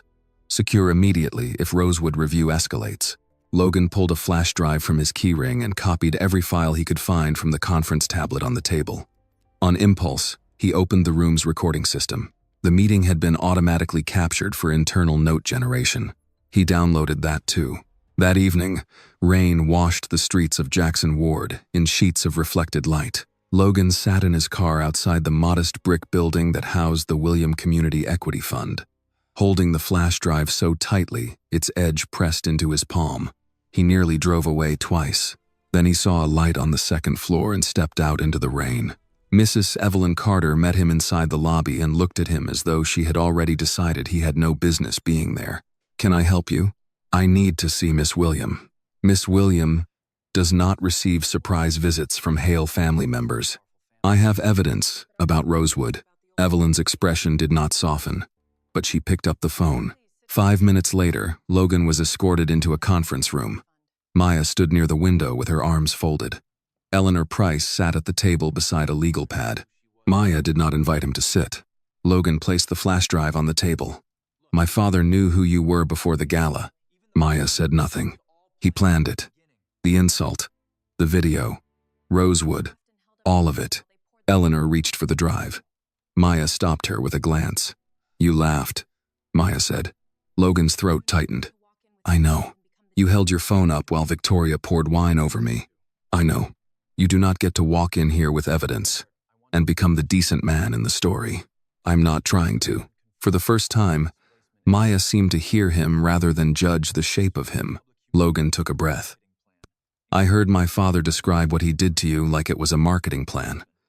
He said people would believe the worst because you are a young black woman. And the worst part is, he knew they would, because people like me were already willing to laugh." The room stayed quiet. Eleanor picked up the drive and inserted it into her laptop. Files opened across the screen. Draft headlines, donor scripts, payment lists, the strategy document, and a recorded meeting. Maya read one line twice. Complete image archive maintained through C. Ross. Her expression changed. "Caleb Ross," she said. Eleanor looked at her. "You know him?" "He was the photographer at Rosewood." Logan's hands fell to his sides. "Does that help?" Maya looked at him. Her face composed again. "It may help the truth," she said. "That is not the same as helping you." He nodded. "I understand." "No," Maya replied quietly. "Not yet. But you may." Eleanor was already reaching for her phone. "Find Caleb Ross," she told her investigator when the call connected. "Tonight." Maya turned toward the rain-darkened window. For 6 years, one photograph had followed her like a verdict. Now, somewhere beyond Richmond, there might be 30 more waiting to speak. Eleanor's investigator found Caleb Ross shortly after midnight. He lived outside a small Tennessee town called Franklin Ridge, in a weathered one-story house at the end of a road lined with bare oak trees and mailboxes leaning at uncertain angles. He was 57 now, retired from contract photography, and according to the public records search, had not accepted professional work in nearly 4 years. Maya read the address twice when Eleanor forwarded it to her. "Do you want me to send someone first?" Eleanor asked over the phone. "No, Maya. If Preston knows Ross has the archive, he may already be watching him. That is why I'm not waiting." There was a pause. I'm going with you, Eleanor said. Maya almost objected, then stopped herself. The past 2 weeks had begun teaching her a lesson she did not particularly enjoy. Strength was not measured by how many doors she walked through alone. They left Richmond before sunrise in Eleanor's dark sedan, carrying copies of Logan's files, Claire's security footage, and the Rosewood permit records in a locked evidence case. For the first hour, neither woman spoke much. Winter fields rolled past the interstate beneath a pale sky, and holiday wreaths appeared on gas station doors and roadside diners, cheerful decorations that seemed to belong to another life. At a diner west of Knoxville, Eleanor insisted they stop. Maya slid into a booth and ordered coffee. Eleanor gave her a look over the menu. Food, Maya. I'm not hungry. Neither was I during my first federal discrimination trial. I nearly fainted while cross-examining a bank president. He thought it was his testimony. I have allowed him to believe that. For 30 years. Maya smiled despite herself. Fine. Toast. Eggs too. Eleanor, do not argue with an older woman before she has coffee. By early afternoon, they reached Caleb Ross's house. A rusted pickup sat in the gravel drive. A wind chime moved faintly beside the front porch. Maya stood at the bottom of the steps with her coat pulled close, suddenly aware of how much she had invested in the hope that one man still had what Preston feared. Eleanor knocked. The door opened after a minute. Caleb Ross was broad but stooped, with a gray beard and a limp that made one shoulder lower than the other. His eyes moved first to Eleanor, then to Maya. When he recognized her, he did not look surprised. He looked tired. I wondered when somebody would come, he said. Maya's throat tightened. Mr. Ross, I'm Maya William. I know who you are. He looked past them toward the road. You'd better come in. The living room smelled of coffee, dust, and old paper. Cameras lined a shelf near the television, some modern, some old enough to use film. Framed photographs covered the walls. Coal miners, flood victims, firefighters carrying pets from a house, a little girl sitting on a suitcase outside a shelter. Caleb lowered himself into a recliner and motioned toward the couch. Eleanor did not waste time. Mr. Ross, do you know why we are here? He exhaled. Rosewood. Maya sat on the edge of the couch. You took the photograph they're using against me. Yes. Was there only one? Caleb looked at her for a long moment, then shook his head. No, ma'am, there were 31. The number landed so heavily, Maya almost felt it physically. Caleb pushed himself up, limped to a desk in the corner and opened a laptop. His fingers moved with the familiarity of a man who had opened the same folder many times without being able to do anything about what it contained. When the fire started, I was across the street, documenting exterior renovation damage for an insurance subcontractor, he said. I heard the windows blow. Then people started coming out. He opened a folder labeled Rosewood, Original Sequence. The first image appeared on the screen, smoke swallowing the entrance. The second showed emergency crews moving toward the building. The third showed Maya, younger, ash across her face, helping an elderly man to the sidewalk. Maya gripped her knees. Caleb clicked forward. There was Samuel Bennett beneath a fallen section of concrete, his hand reaching outward. Maya was beside him, trying to move the debris. The next photograph showed Samuel pointing toward the east side of the building. Then came the image the world had seen. Maya turning away. Samuel on the ground behind her. Caleb did not linger on it. The following frame showed Maya running toward the entrance, not away from danger, but straight back into smoke. Then Maya emerged carrying a little boy against her chest. Another showed her returning inside. Another showed her helping a woman with blood on her face. Another showed Samuel still on the ground, watching the entrance. Another showed the building beginning to buckle. In the final image, 2 firefighters were dragging Maya backward, while the east stairwell collapsed in a cloud of ash and concrete. Maya did not realize she was crying until a tear reached her hand. For 6 years, the single image had played in her memory like a verdict. It had frozen her at the moment she left Samuel. These photographs did not take away his death. They did not bring him home, but they restored motion to the truth. She had turned away because he sent her toward lives she could still save. Eleanor's voice was quiet. Who purchased frame 13? Caleb sat back down slowly. A man came to me 8 months after the fire. Said he represented an independent oversight firm reviewing municipal liability. He knew I had been on site, knew I had taken pictures. Name? Eleanor asked. He called himself Reeves. I never got a first name. Did he ask for the complete sequence? Caleb shook his head. I offered it. He said all he needed was the image showing Miss William leaving Dr. Bennett. That bothered me. But you sold it, Maya said. There was no accusation in her voice. That seemed to make Caleb feel worse. Yes, he said. My wife was sick. Insurance was fighting us over treatment. He offered more than I'd made in 6 months. He rubbed a hand across his beard. I told myself it was for an official review. Then I saw that picture on television last week, and I knew exactly what I'd helped them do. Maya looked back at the final photograph on the screen. Do you still have the originals? Caleb nodded. High-resolution files, timestamps, original memory card. I kept everything. Eleanor sat straighter. Will you give a sworn statement and allow forensic authentication of the complete archive? He looked at Maya. I should have done it 6 years ago, he said. Yes. Maya stood and crossed the room. Mr. Ross, I cannot promise this will be easy. He gave a weary half-smile. At my age, Miss William, easy is usually what gets a man in trouble. For the first time all day, Eleanor smiled openly. Caleb agreed to meet a forensic technician in Nashville the following morning to make certified copies before turning over the original card. Eleanor insisted on arranging a car service and legal escort, but Caleb waved her off. I'm not helpless, he said. No, Eleanor replied. You are evidence. That is different. He laughed once and finally accepted. Maya paused at the door before leaving. Thank you. Caleb shook his head.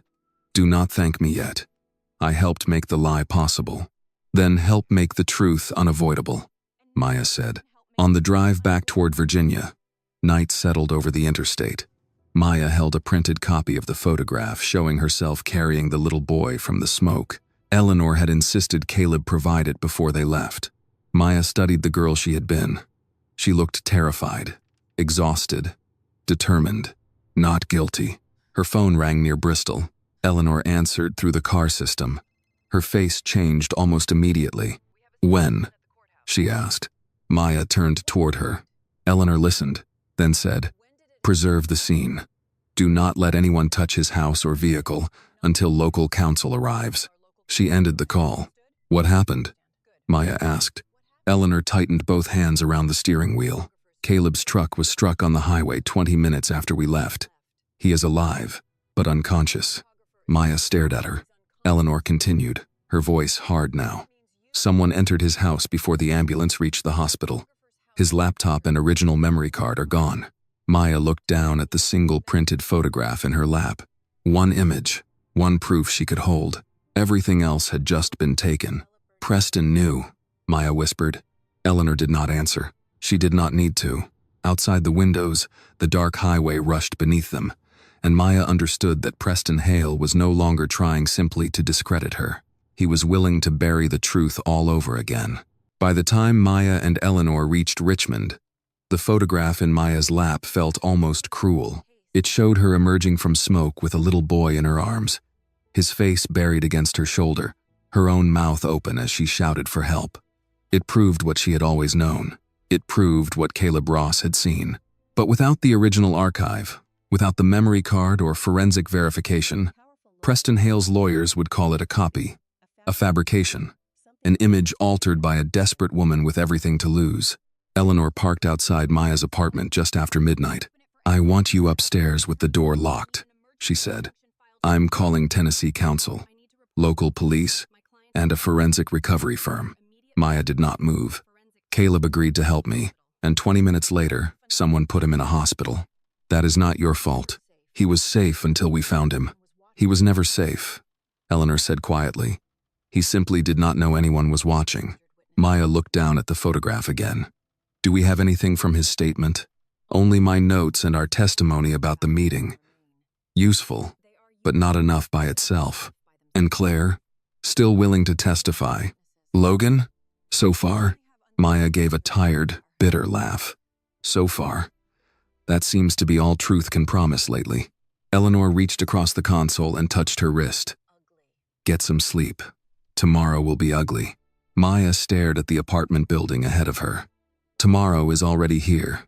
At 7 the next morning, Preston Hale held a press conference. He chose the courtyard of the Jefferson Veterans Residence, one of the housing projects his foundation had partially funded years earlier. Behind him stood American flags, a brass plaque bearing his family name, and 4 elderly veterans seated in folding chairs against the cold. Television cameras framed him as a patriot, a philanthropist, and a man reluctantly forced to speak. Maya watched from the conference room at the William Community Equity Fund. Eleanor stood beside her. Evelyn Carter remained near the door with one hand pressed against her chest. Preston approached the microphone wearing a dark overcoat and a grave expression. For several weeks, he began, I have remained silent, while Miss Maya William made serious accusations against my company and my character. I remained silent, because Haven Bridge is too important to be dragged into personal bitterness. Eleanor muttered, Here it comes. Preston continued, But last night, I was informed that Miss William is now attempting to rewrite the tragic history of Rosewood Terrace, a tragedy in which a respected physician, Dr. Samuel Bennett, lost his life. A screen behind him brightened. The photograph appeared again. Samuel trapped on the pavement, Maya turning away. Maya felt the room around her vanish. It no longer mattered that she had just seen the rest of the sequence. The image still knew where to strike. Preston's voice softened for the cameras. Dr. Bennett devoted his life to vulnerable families. In his final moments, the young woman he mentored walked away from him. I will not speculate on what was in her heart, but I believe the citizens of Richmond deserve to ask whether this is the judgment we want controlling a billion-dollar community project. He knows Caleb is unconscious, Maya said. That is why he is doing this today. Eleanor's jaw tightened. Yes, Preston looked directly into the cameras. Hale Dominion will formally petition for Miss Williams' immediate removal from all Haven Bridge decisions until a complete investigation can occur. The poor do not deserve to become casualties of one woman's need to protect her reputation. Evelyn shut off the television before he could say another word. For a moment, no one moved. Then, the phones began ringing. By 9 o'clock, 2 additional investors had paused their commitments. By 10, reporters filled the sidewalk outside the building. At 11:15, George Alden called an emergency board meeting. Maya entered the boardroom in a black suit and her small silver pendant. She carried no speech, no visual presentation, no prepared defense. George sat at the opposite end of the table with Margaret Pierce and 5 other board members. Their expressions told her the vote had been decided before she arrived. George spoke gently. Maya, we all understand what you have given to this project. Then do not take it from me because Preston Hale found a photograph. Margaret looked down. This is bigger than a photograph now. No, Maya said. It is exactly a photograph. One frame. One lie built around it. George folded his hands. Can you prove that today? Maya thought of Caleb lying unconscious in a Tennessee hospital. His laptop missing. His camera card stolen. Not today. George closed his eyes briefly. Then, until the federal review is concluded, the board has voted to suspend your executive approval authority over Haven Bridge. Maya heard the words clearly. She simply could not make them feel real. I founded this fund. You did. I raised the first capital when no one wanted to finance that neighborhood. We know. I designed every protection Preston Hale is trying to remove. George's voice cracked slightly.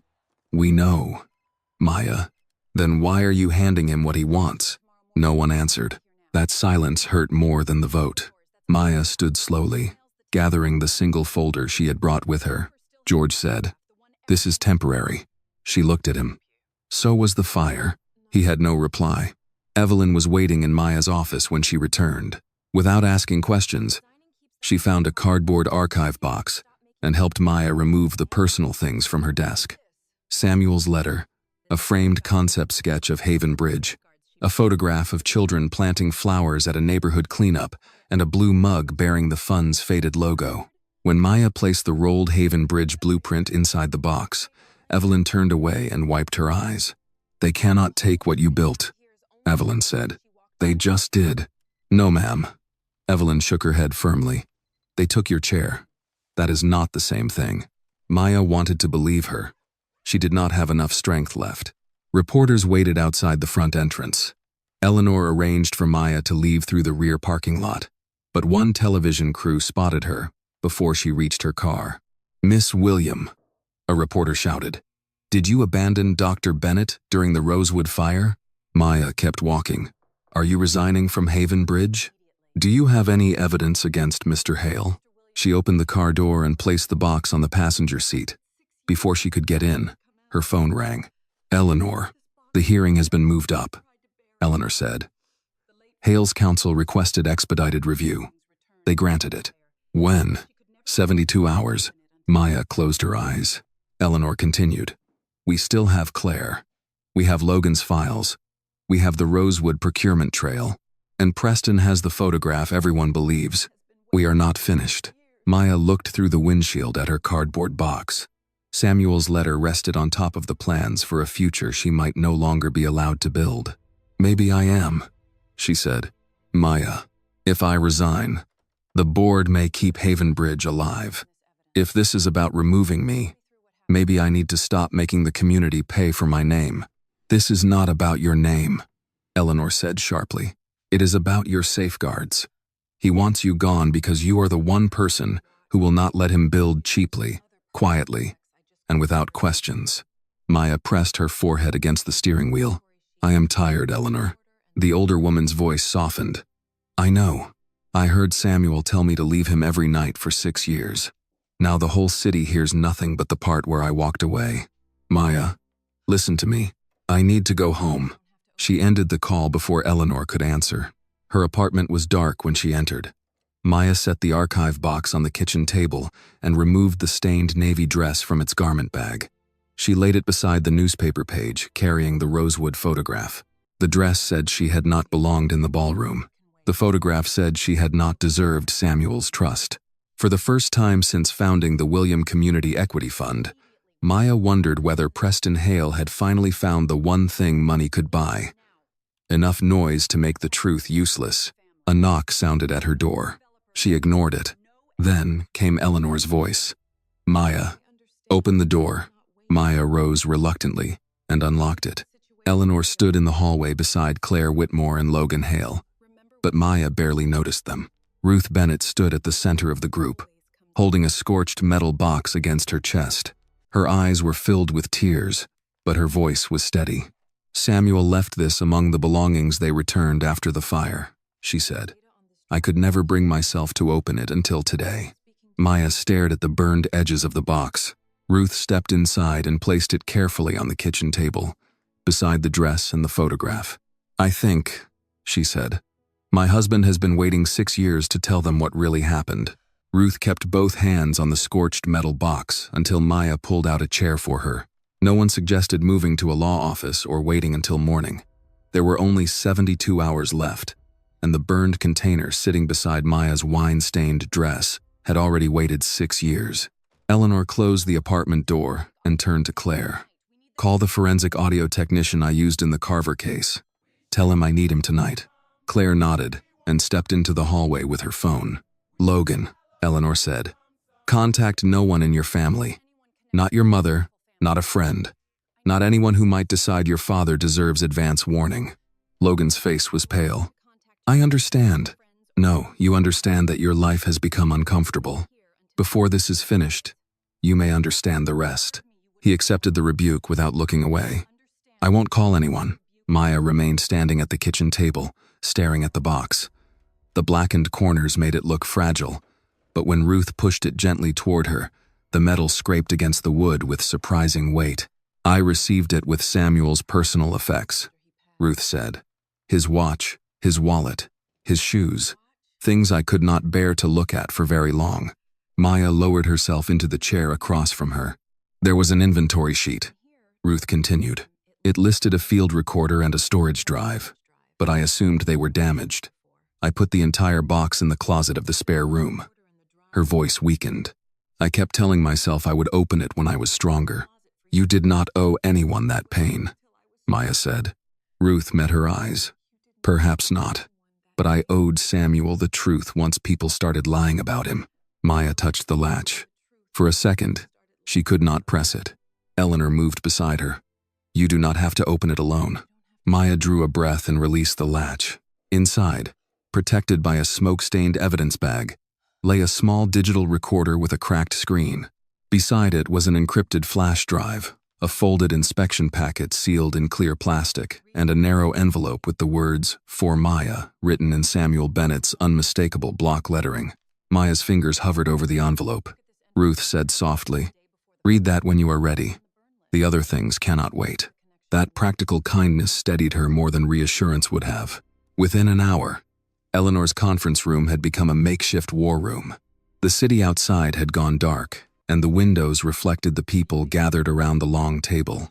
Maya, in a plain sweater over her work clothes, Ruth holding a mug of tea she had not touched, Claire sorting gala records, Logan sitting apart with his statement folder, and Evelyn Carter, who had arrived carrying a canvas bag full of turkey sandwiches, bottled water, and a pound cake wrapped in foil. Evelyn put a sandwich in front of Maya. "You are eating half of that before anybody tells you they need you to be brave." Maya gave a tired smile. "Yes, ma'am." The audio technician, Raymond Cole, was a quiet man in his 60s with hearing aids, a wool cardigan, and the patient expression of someone accustomed to handling other people's worst moments. He examined the recorder carefully. "Heat damage along the casing," he said. "Storage chip may still be intact. No promises." "No speeches either, Ray," Eleanor said. "Just do what you can." "I always do." For nearly 2 hours, the room filled with small sounds. Laptop keys, paper sliding into folders, the coffee machine clicking off and being restarted. Maya ate half the sandwich because Evelyn watched until she did. Then she sat beside Ruth, saying nothing, both of them facing the technician's screen. At 1:27 in the morning, Raymond leaned back. "I have audio." No one moved. He looked at Maya. "It is rough. There may be things you do not want to hear without preparing yourself." Maya looked at Ruth, then at Eleanor. "I have been hearing the part I cannot forgive for 6 years," she said. "Play the rest." Raymond pressed a key. Static filled the conference room. Then came the distant crack of fire, alarm bells, people shouting over one another. Maya recognized her own younger voice before she understood the words. "East Hall is not clear. Samuel, I need help on the stairwell." A crash followed, so loud that Ruth flinched. Then Samuel's voice broke through, breathless and strained. "Maya, Maya, listen to me." The young Maya in the recording was crying. "I can get this beam off you. Just give me a second." "No." Samuel coughed hard. "Main support is failing. Children are in the east stairwell. I'm not leaving you. You are not leaving me. You are doing your job." Maya covered her mouth with one hand. In the recording, she shouted for someone to help her lift the debris. Samuel's voice became harder, the voice of a mentor who knew love could become dangerous if it refused to obey reality. "Maya William, look at me. You take those children out. That is an order." A long burst of static followed. Beneath it came crying, running footsteps, and Maya's voice calling instructions to people in the smoke. Then Samuel spoke one last time. Faint, but clear enough for every person in the room to hear. "Build something better than this place. Let that be enough." The audio collapsed into noise. No one spoke. Maya bent forward, her shoulders trembling as if the grief had waited all these years for permission to move. Ruth reached across the table and gathered her into both arms. "He knew," Maya whispered. "He knew I wanted to come back. He knew you would," Ruth said through tears. "That is why he had to send you away." Eleanor removed her glasses and looked down at the table until she trusted her voice again. Raymond cleared his throat gently. "There is more on the drive." The encrypted flash drive took another hour to access. When the first files opened, Eleanor rose from her chair and began reading over the technician's shoulder. Material test failures, fire door compliance warnings, cost substitution approvals, emails routed through Dominion Urban Materials and a Hale-controlled holding company. A draft complaint Samuel had prepared for state regulators 2 days before the fire. On the final page, Samuel had written, "These residents are being housed inside a preventable disaster. Someone must answer before families pay for it. Eleanor printed the document and placed it on the table in front of Maya. "We have him," she said quietly. Maya shook her head, her eyes still wet. "No, we have Samuel back where he belongs. In the truth." Eleanor nodded once. "Then we take the truth to Washington." As dawn began to pale the windows, Maya returned briefly to her apartment with Ruth. She showered, tied her hair back, and opened her closet. At one end hung a new Navy suit she had bought months earlier for the Haven Bridge announcement. Ruth noticed her hand resting on the sleeve. "You do not have to wear that color." Maya looked at the suit, then toward the garment bag containing the stained dress. "The color did nothing wrong," she said. She dressed slowly, fastened her mother's silver pendant at her throat, and placed Samuel's letter inside her briefcase. When she returned to Eleanor's office, her attorney was waiting by the door with a stack of binders and 4 members of her legal team. Eleanor looked Maya over once and gave a small nod of approval. "Ready?" Maya took the evidence box containing the stained navy dress from the table.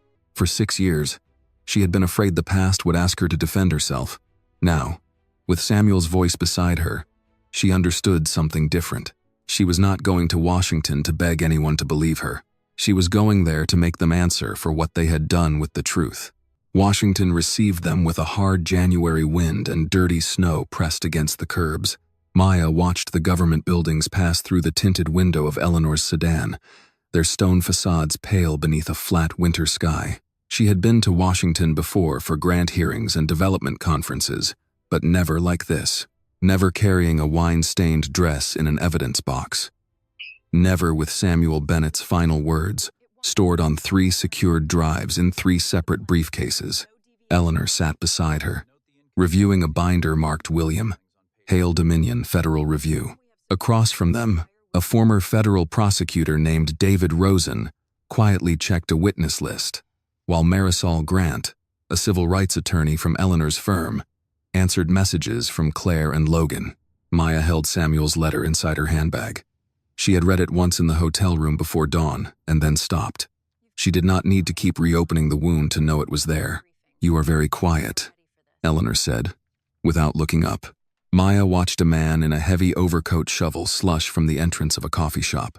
"I'm thinking about the last time I walked into a room where Preston Hale was waiting." Eleanor closed the binder. "This room has rules he does not own. He thought the ballroom had rules too." "He did." Eleanor adjusted the pearl pin on her lapel. "Then he confused privilege with law. Men make that mistake right up until someone puts them under oath." Maya let out a breath that almost became a laugh. The car stopped outside the Federal Review building. A line of reporters stood behind metal barriers, bundled in winter coats, microphones already raised. Beyond them, Maya saw faces she recognized from Richmond. Residents who had attended the community meeting, 2 nurses from the planned clinic advisory group, and Curtis Johnson in his wheelchair, wrapped in a plaid blanket with his VFW cap pulled low against the cold. Maya paused as she stepped onto the sidewalk. Mr. Johnson lifted one gloved hand. "We came to see this through, Miss Maya." Her throat tightened. "You did not have to make this trip." He snorted. "I rode buses longer than this when I was 19 and nobody asked my opinion. At my age, I intend to show up when my opinion finally matters." Eleanor smiled. "Mr. Johnson, I suspect you are going to be my favorite person in that room. I have been told I grow on people." The small exchange steadied Maya more than any legal strategy could have. Security led them through a side entrance, away from the shouting press. Inside, fluorescent lights hummed above polished tile floors. The hearing room was smaller than Maya expected. There were no towering ceilings or cinematic marble columns, only a curved dais, rows of chairs, microphones, pitchers of water, and a recording clerk arranging stacks of paper. Justice, Maya thought, rarely entered with music. Usually it arrived under bad lighting with numbered exhibits. Ruth Bennett sat in the first row behind Maya's table, dressed in a charcoal suit and holding Samuel's Bible in her lap. Evelyn Carter sat beside her with a tote bag that probably contained enough snacks for an emergency evacuation. Claire Whitmore occupied the far end of the row, pale but composed. Logan Hale sat alone behind Eleanor's legal team. His father did not look at him when he entered, Preston Hale walked in from the opposite side with Harrison Vale and 3 corporate attorneys. He wore a dark blue suit, a red tie, and the solemn expression he had used during his televised press conference. He seemed completely at ease until his gaze reached Maya. He saw her navy suit. Then he saw Eleanor's evidence box on the table. His eyes narrowed slightly. Maya touched the silver pendant at her throat and took her seat. At precisely 9 o'clock, the chairwoman entered. Margaret Holloway, a retired federal judge in her 60s, had short gray hair, rimless glasses, and the unhurried posture of a woman who had spent decades listening to people lie in expensive clothing. Everyone rose. When they were seated again, Holloway adjusted her microphone. This proceeding concerns the contractor selection process for the Haven Bridge complex. Allegations of retaliatory conduct involving Miss Selm, Maya William. Questions relating to the prior Rosewood Terrace fire and evidence submitted regarding discriminatory treatment and potential corporate concealment. This is a fact-finding review. It is not a stage for speeches designed to avoid facts. Her gaze moved briefly toward Preston's table. Mr. Vale, you requested expedited proceedings. You may begin. Harrison Vale rose smoothly. Thank you, Madam Chair. He carried himself with the confidence of a man who had spent his career turning cruelty into professional language. Hale Dominion did not ask to be here. He began. My client has spent decades investing in Richmond families, senior citizens, and veterans. He was prepared to lend that experience to Haven Bridge until Miss William, following an embarrassing social exchange at a charity event, abruptly excluded his company from consideration. Maya felt Eleanor's hand rest lightly on the table beside hers. Not touching. Simply present. Vale continued.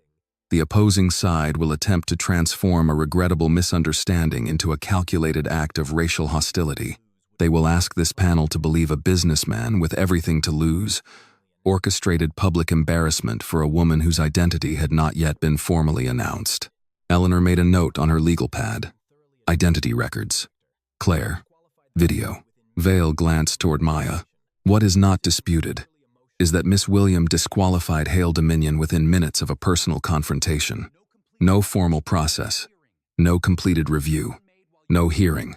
Just a decision made while visibly upset. Maya did not move. Vale walked toward the display screen. And this is not the first time Miss Williams' judgment under emotional pressure has raised questions. The rosewood photograph appeared behind him. Even though Maya had prepared for it, even though she had heard Samuel's voice, the image still reached into her chest with an old, practiced hand. Ruth shifted behind her. Vale faced the panel. 6 years ago, Dr. Samuel Bennett, a respected physician and mentor to Miss William, died during the Rosewood Terrace fire. Miss Williams survived. The image before you captures her leaving Dr. Bennett on the ground during his final moments. Eleanor rose. Objection to the characterization. The photograph captures movement, not motive, medical condition, or structural context. Holloway nodded. Sustained. Mr. Vale, confine yourself to what the image establishes, unless you intend to provide evidence for your interpretation. Vale inclined his head. Of course, but Maya knew the damage he wanted had already been invited into the room. Vale returned to his table and lifted a document. Miss William has stated that her exclusion of Hale Dominion was motivated by safety concerns connected to Rosewood. Yet she did not raise those allegations publicly until after the gala incident. The reasonable question is whether Rosewood became a justification only after she needed one. He turned toward Maya. Madam Chair, I would like to ask Miss William one limited question. Holloway looked at Eleanor. Maya leaned closer and said quietly, Let him. Eleanor studied her for 1 second, then nodded. Maya stood and moved to the witness microphone. The room seemed colder there. She took the oath, then faced Harrison Vale. He approached slowly, holding the printed photograph. Miss William, is that you in this image? Yes. Is the man on the ground Dr. Samuel Bennett? Yes. And did Dr. Bennett die after you turned and left him where he lay? A murmur moved through the chairs behind her. Maya looked at the photograph. Then she looked at Ruth, whose eyes held hers without wavering. Yes, Maya said. Dr. Bennett died after I moved away from him. Vale allowed the answer to hang in the room like smoke. Then he gave a small nod. No further questions. Maya returned to her table. Preston did not smile openly, but satisfaction settled across his face. Eleanor waited until Maya was seated. Then she stood, buttoned her ivory jacket, and lifted the evidence box from the floor. "Madam Chair," she said, "Mr. Vale has shown this room a single captured second from a fire that lasted 19 minutes. Before he is permitted to build a character assassination around that second, I would like to show the panel what his client did when he believed no one important was watching." She placed the box on the evidence table and opened it. Inside lay Maya's navy dress. The red wine stain still spread across its shoulder. For the first time that morning, Preston Hale looked genuinely afraid. Eleanor lifted the navy dress carefully, holding it where every member of the panel could see the deep red stain across its shoulder and front. "This," she said, "is the dress Miss William wore to the Grand Belmont Charity Gala. It is not an evening gown. It is not designer couture.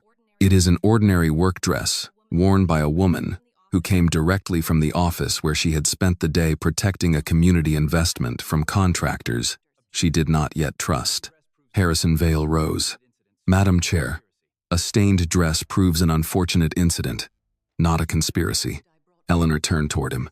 "Then you should be relieved that I brought more than the dress." She placed it back into the box and nodded to David Rosen, who connected a secure drive to the hearing room display system. Margaret Holloway leaned forward. "Source authentication? Miss Claire Whitmore, event director for the Grand Belmont Hall, is prepared to authenticate the original security footage and the records of its preservation." Claire stood when her name was called. Her hands trembled slightly as she took the oath, but when she sat at the witness microphone, her voice was clear. Eleanor asked, "Miss Whitmore, did you know Maya William was attending the gala as a principal guest?" "Yes." "Did Preston Hale's office know?" "Yes. His office requested her arrival time and photograph that afternoon." A printed email appeared on the screen. Maya's name and photograph were clearly visible beneath Harrison Vale's signature block. Preston shifted in his chair. Eleanor asked, "So when Mr. Hale called Miss William a waitress, was he confusing her with an employee?" Claire looked toward Maya once before answering. "No. He already knew who she was." A low reaction moved through the room. "Please play the recording," Eleanor said. The screen filled with the glittering ballroom. Maya appeared near the entrance in her plain navy dress. Then Preston's voice rang through the hearing room. "Hey, waitress, get over here. My glass isn't going to fill itself."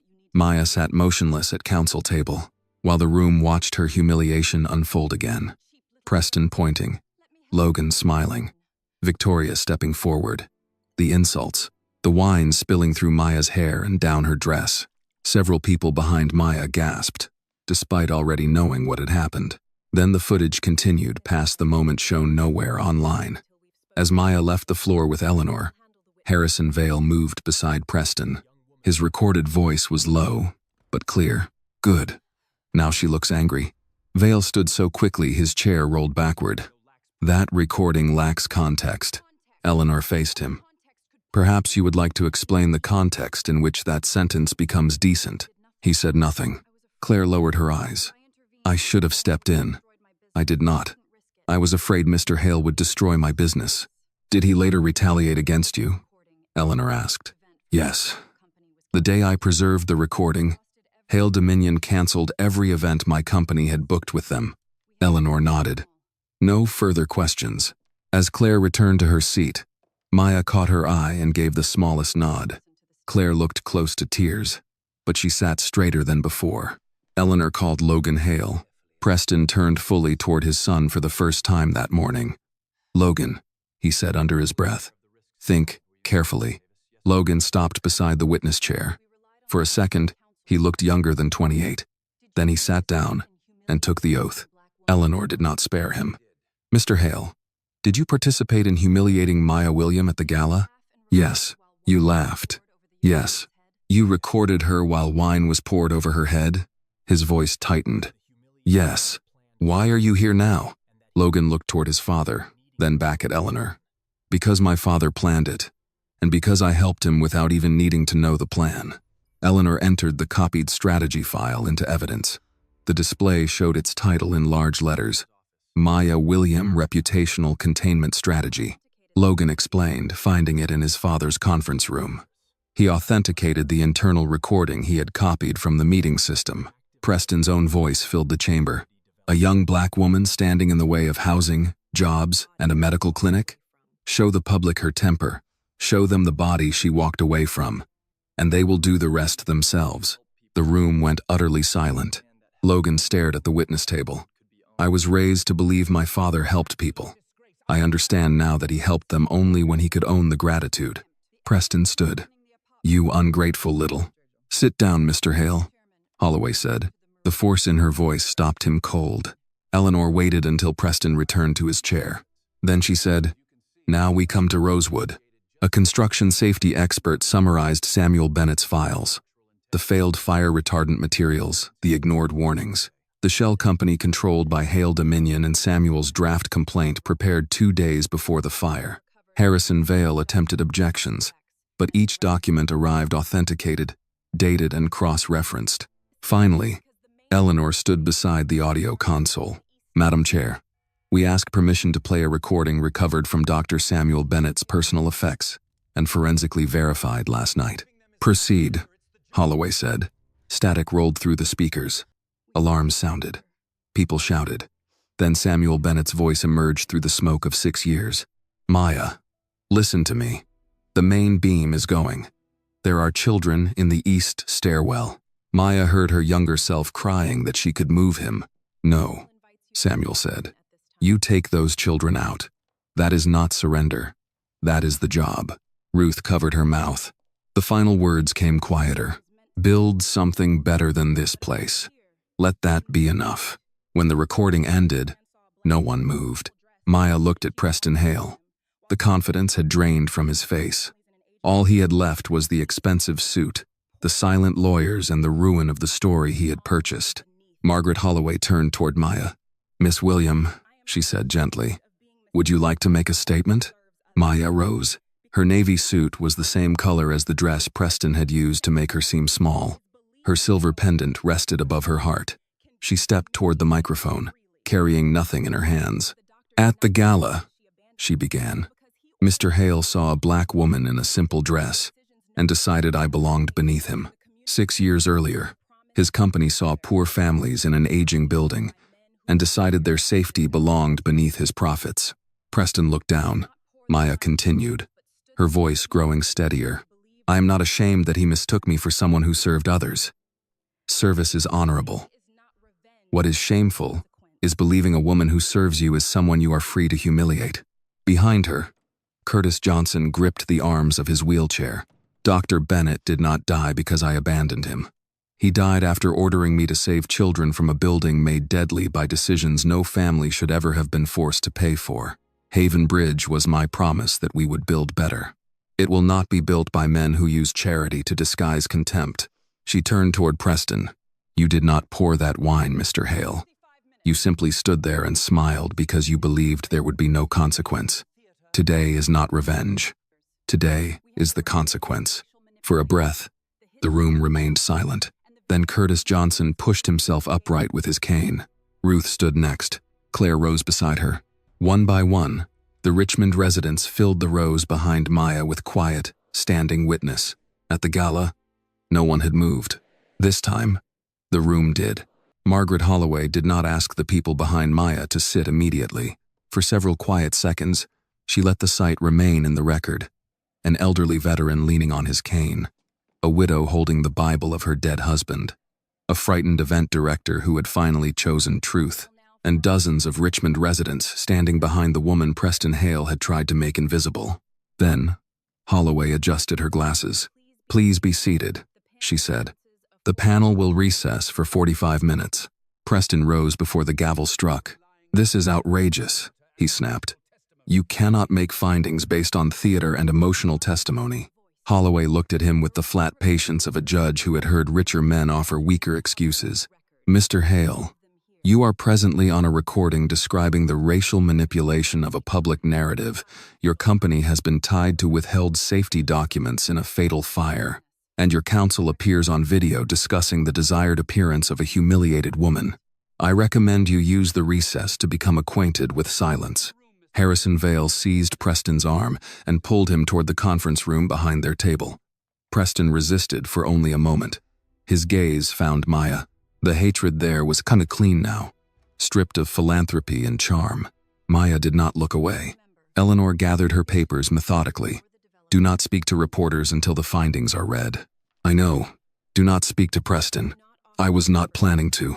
Eleanor glanced toward Logan, who remained seated alone, pale and rigid. And do not offer comfort to people still learning the cost of what they helped do. Maya followed her gaze. I wasn't planning to do that either. Ruth approached and took Maya's hand in both of hers. He would have been proud of you, Ruth said. Maya looked toward the evidence table, where Samuel's recorder rested beside the stained navy dress. I spent years wishing I had brought him out of that building. Ruth's eyes glistened. You brought his truth out today. Maya bowed her head once, unable to answer. The 45 minutes passed in a windowless waiting room with weak coffee, vending machine crackers, and the muted noise of reporters gathering in the corridor. Evelyn insisted Maya eat something, pressing half a turkey sandwich into her hand. You can change the city after you chew, Evelyn said. Maya gave her a tired smile. Yes, ma'am. When the panel returned, everyone rose again.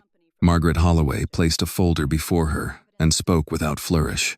The panel finds that Miss Maya William acted within her authority and with legitimate ethical cause in suspending Hale Dominion development from consideration for the Haven Bridge complex. A breath escaped somewhere behind Maya. She remained still. The panel further finds substantial evidence of deliberate retaliatory conduct directed at Miss Port William, including racially targeted humiliation, manipulation of media materials, and attempted interference with contractor review procedures. Preston whispered something sharply to Vale. Vale did not answer. Evidence concerning Rosewood Terrace indicates credible concealment of construction safety failures by entities connected to Hale Dominion development. Those records, together with the testimony and recordings admitted today, will be referred immediately to the Department of Justice and the Commonwealth of Virginia for further investigation. This time, a murmur rose through the room. Hale Dominion is barred from Haven Bridge and suspended from participation in federally supported community development projects, pending investigation. Miss Williams' executive approval authority is restored, effective immediately. Maya closed her eyes for 1 second. Not relief. Not yet. Something quieter. The return of ground beneath her feet.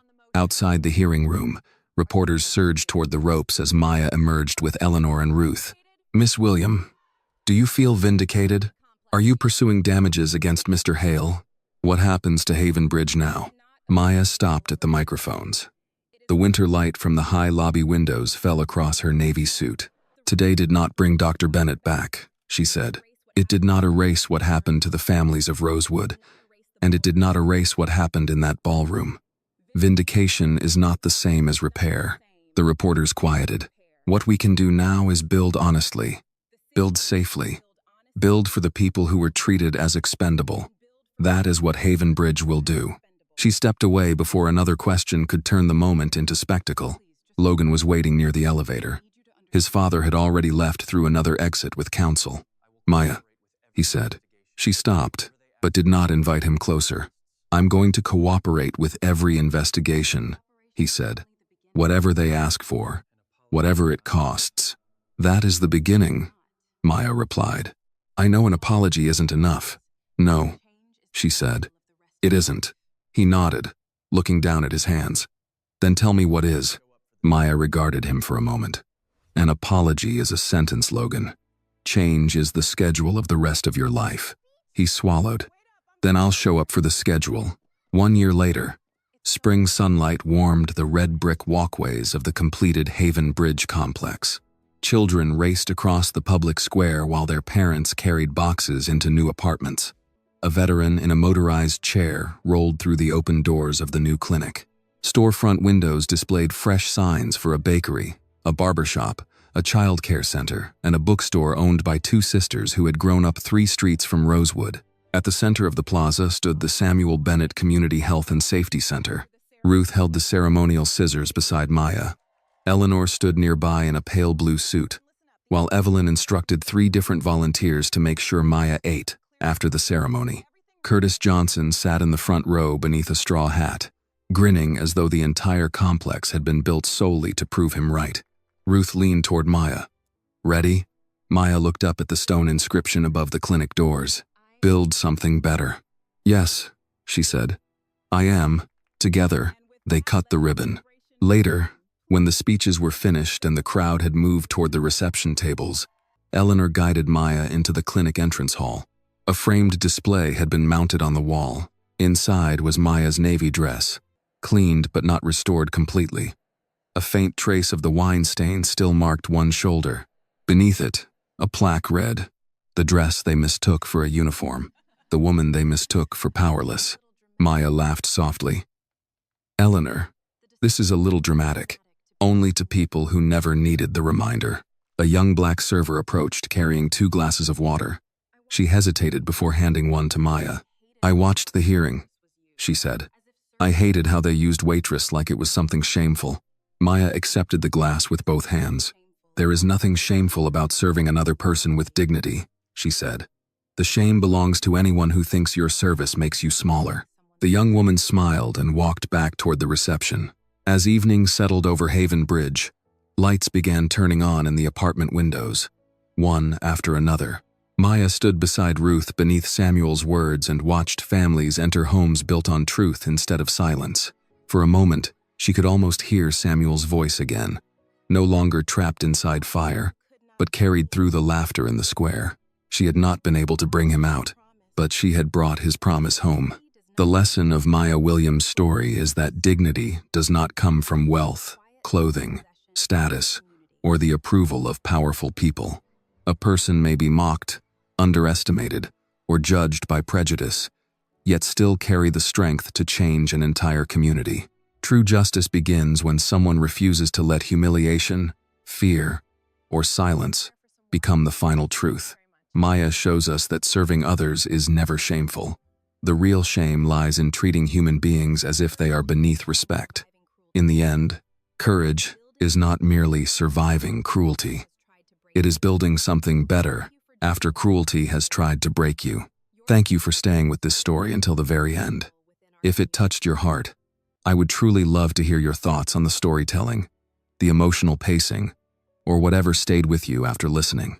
Every comment you share helps make the next stories more honest, moving, and meaningful. And if you have a powerful or meaningful story of your own, please do not hesitate to send it to the channel. It may become the next story to touch and inspire thousands of others. This video is a work of fiction created with the assistance of artificial intelligence. All characters, events, and situations are not real and do not represent any actual people or true stories. The content is intended for storytelling and emotional illustration only.